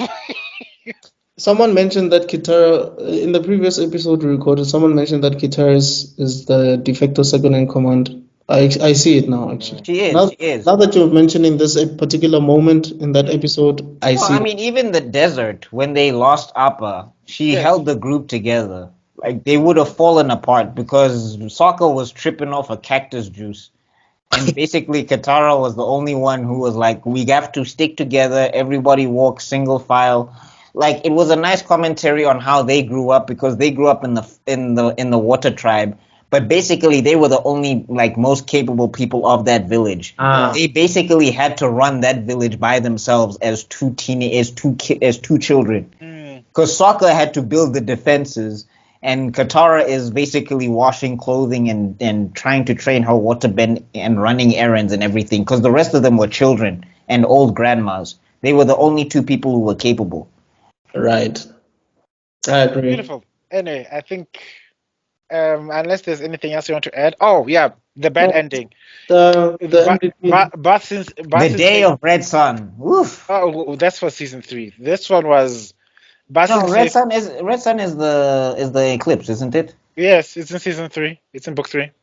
It can't be in book. Oh, It is. you're right. You're right. You're right. It is.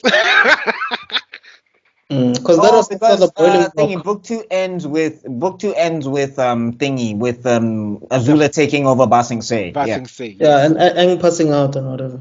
And Aang technically died, and he died in the Avatar state. Not So it technically, he died. Like Yeah, Yeah, it was what I just just want, the water was what saved him. yeah, what I wanted to add was the fact that he was dead, and he died in the Avatar state, which means the cycle was The broken. connection. He was Netso. It was That's not- over. If Kitara didn't do what, if that water did that, Moon Spirit water didn't do what it did, which what I like is there is a precedent to the fact that it can do that because it's done that before. The Moon Spirit resurrected itself by giving a portion of itself to Yue, and then it took it back, and then it came back to life. And then they took the same waters Right. that basically just said, "Okay, you saved my life. I'ma save yours now." That's what I like to see. Is like there's sort of a spiritual transaction of sorts. Mm. And Earth King, oh, they saved the Earth King, and I thought the Earth King was going to be more important to the plot, like he's going to see the world and then going to be like Earth King Oh. leader. Ah!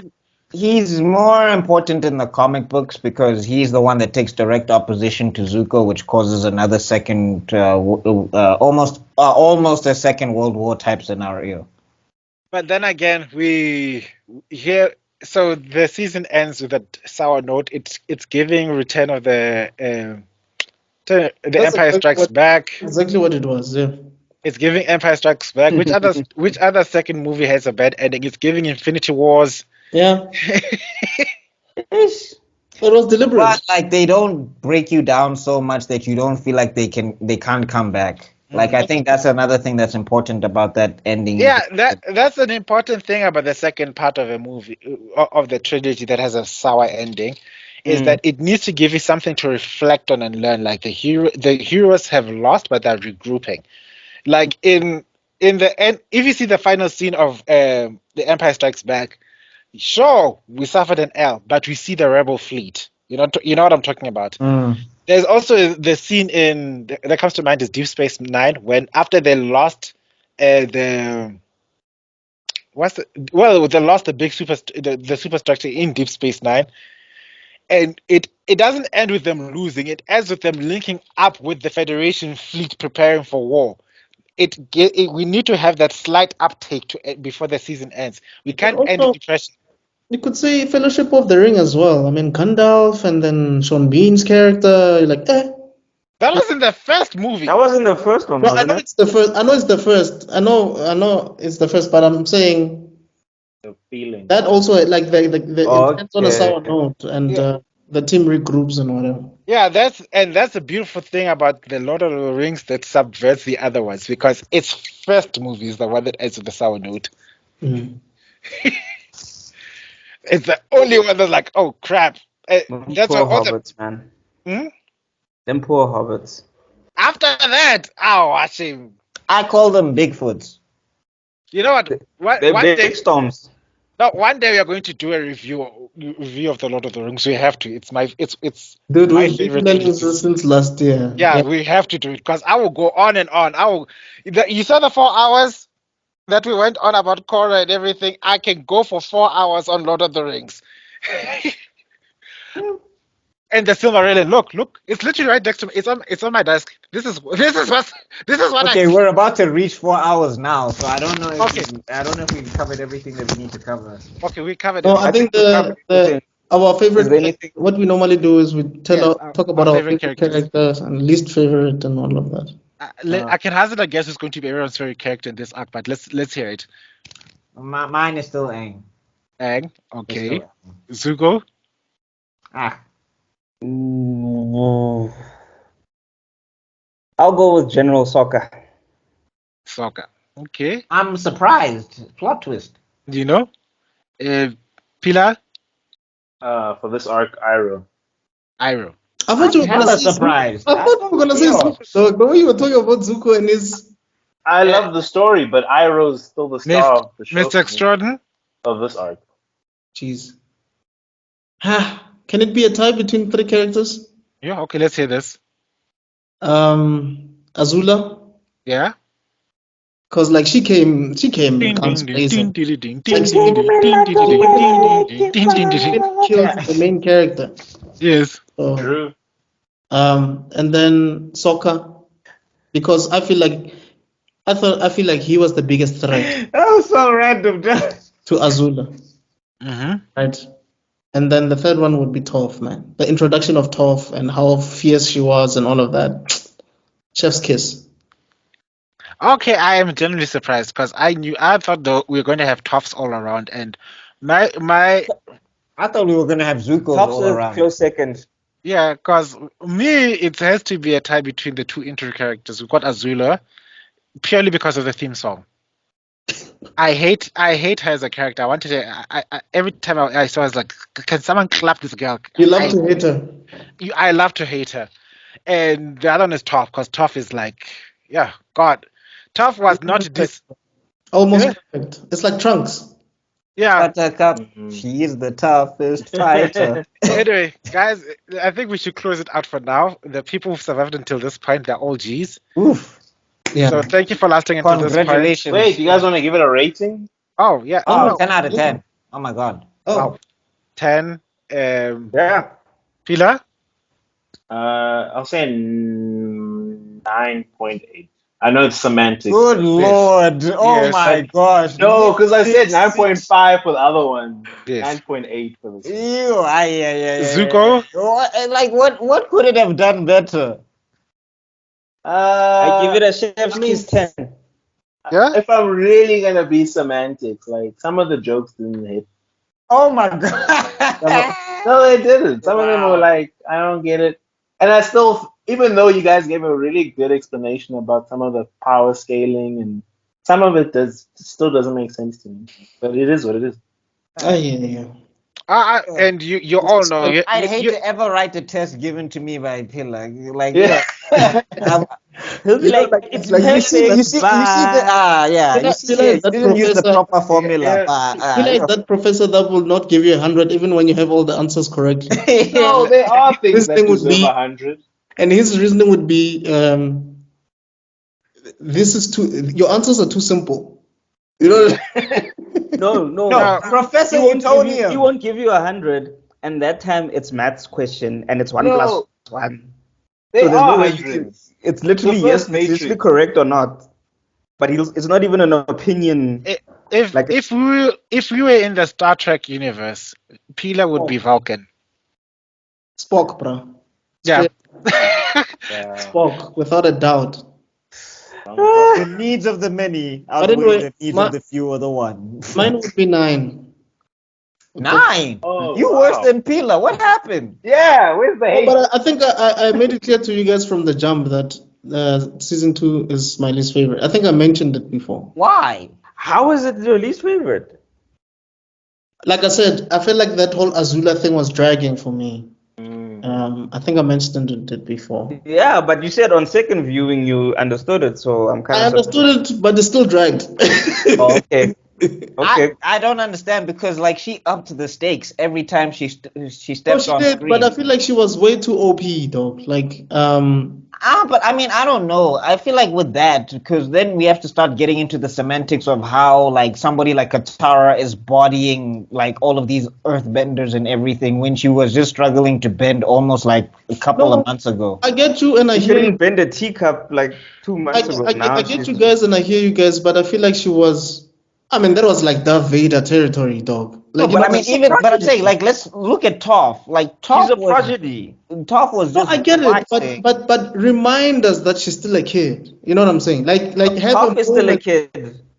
No, I get that, and I don't. Guys, it's a score. It's Okay. I And it's don't. his own No, personal okay. score. you know. But the thing is, I don't disagree with what you guys are saying, but at the end of the day, I'm still saying okay. that there has to be a bit of a believable flaw in her. You know, kind of like with I Calder. don't know. I've mentioned Calder before. I think you get some of it because she's unreasonable. You get it No, in Like book that's three. No, You but don't I'm get it saying in book no. But two. I think throughout this though, like you don't get to see the consequences of it, sure, but you get to see how unreasonable she is. Like it was for not enough. For example, me, that was not enough. but I'm saying like when we get to the drill, right? She told him to continue to drill while this thing was breaking. Like she knew something was wrong, but she's like, "Do not stop this drill," Not and it enough. falls apart.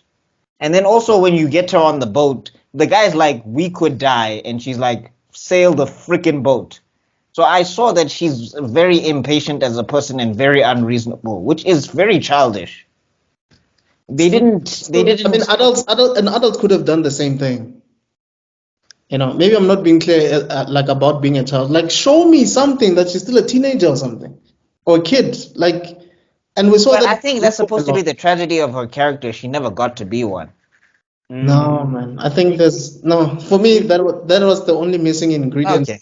Okay. Ten. We're not on Twitter, so we won't argue your point. I My Right. score remains the same as last week. I told you guys, like, I cannot, in good conscience, give a different scoring for this season from the others. And for me, all these books are 10. So 10 remains. All right. Look, I came crazy at Pillar for 9.8, so I couldn't let Mr. Extrodin go for 9. Fair So enough.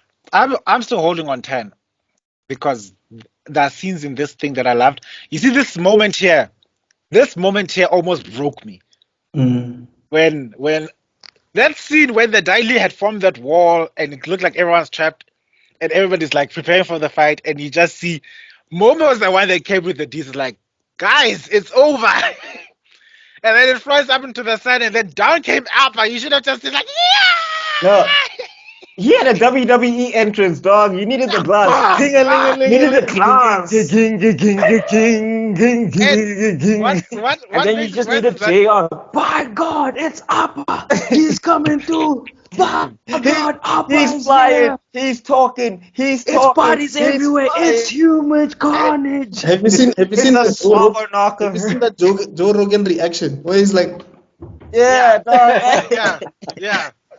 That was So me. When Appa came down, I swear it was the perfect WWE ping-a-ling-a-ling-a-ling. and then he takes on what Long Fang, whatever his name is, and you can just see the beef is personal. I was like, kill him now, kill him. Then it's like flung him into the ocean and spread out his shoes. Like, you know what? I understand, Stomp him. but No, the thing is though, Appa came down with beef. Appa don't fight like Aang. Appa don't do this whole avoid and Appa is he landed he might have been an earthbender. Appa is on site. He's like on site, you and me. and what I like is like I can still take you on my own. The way he's like, I know your speed. You'll never be fast enough to earthbend before I can get to you, and that's exactly what happened. It's like I'm gonna bow. Say something. Say something. He was like, yeah, on his face. Say something now. Appa Say was something like, now. In fact, go take a swim. Appa said, "West side, You know, Airbender side."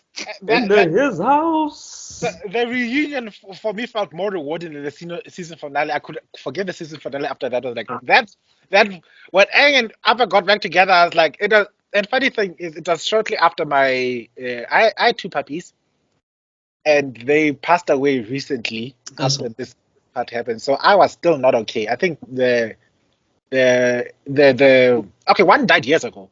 The last one died a couple of months before I saw this. So this, when I saw that whole separation and the dream hugs, I was still dreaming about my puppies at that time. So I felt it. And this reunion, I was like, where are my puppies now? I don't think people understand. Okay, I think they do actually. I think Yeah, people understand the impact that this show had in our adult lives. yeah. I don't want to lie to you guys. Like for me, Zuko's story, it had a huge impact. It's not a Zuko story for me. It's like all of the stories, all of the characters. Hmm. And I think I'll highlight it a lot more in book three In next book week three, because yeah. there's some things I want to share to you that I relate to you that will just I don't know to come as a shock for you guys or something, but there's some personal things I want to share that were exposed and made raw by the last book, and they could never become raw for me were it not for what happened in this book as well. So same score. Anyway, guys, it's Hmm. late.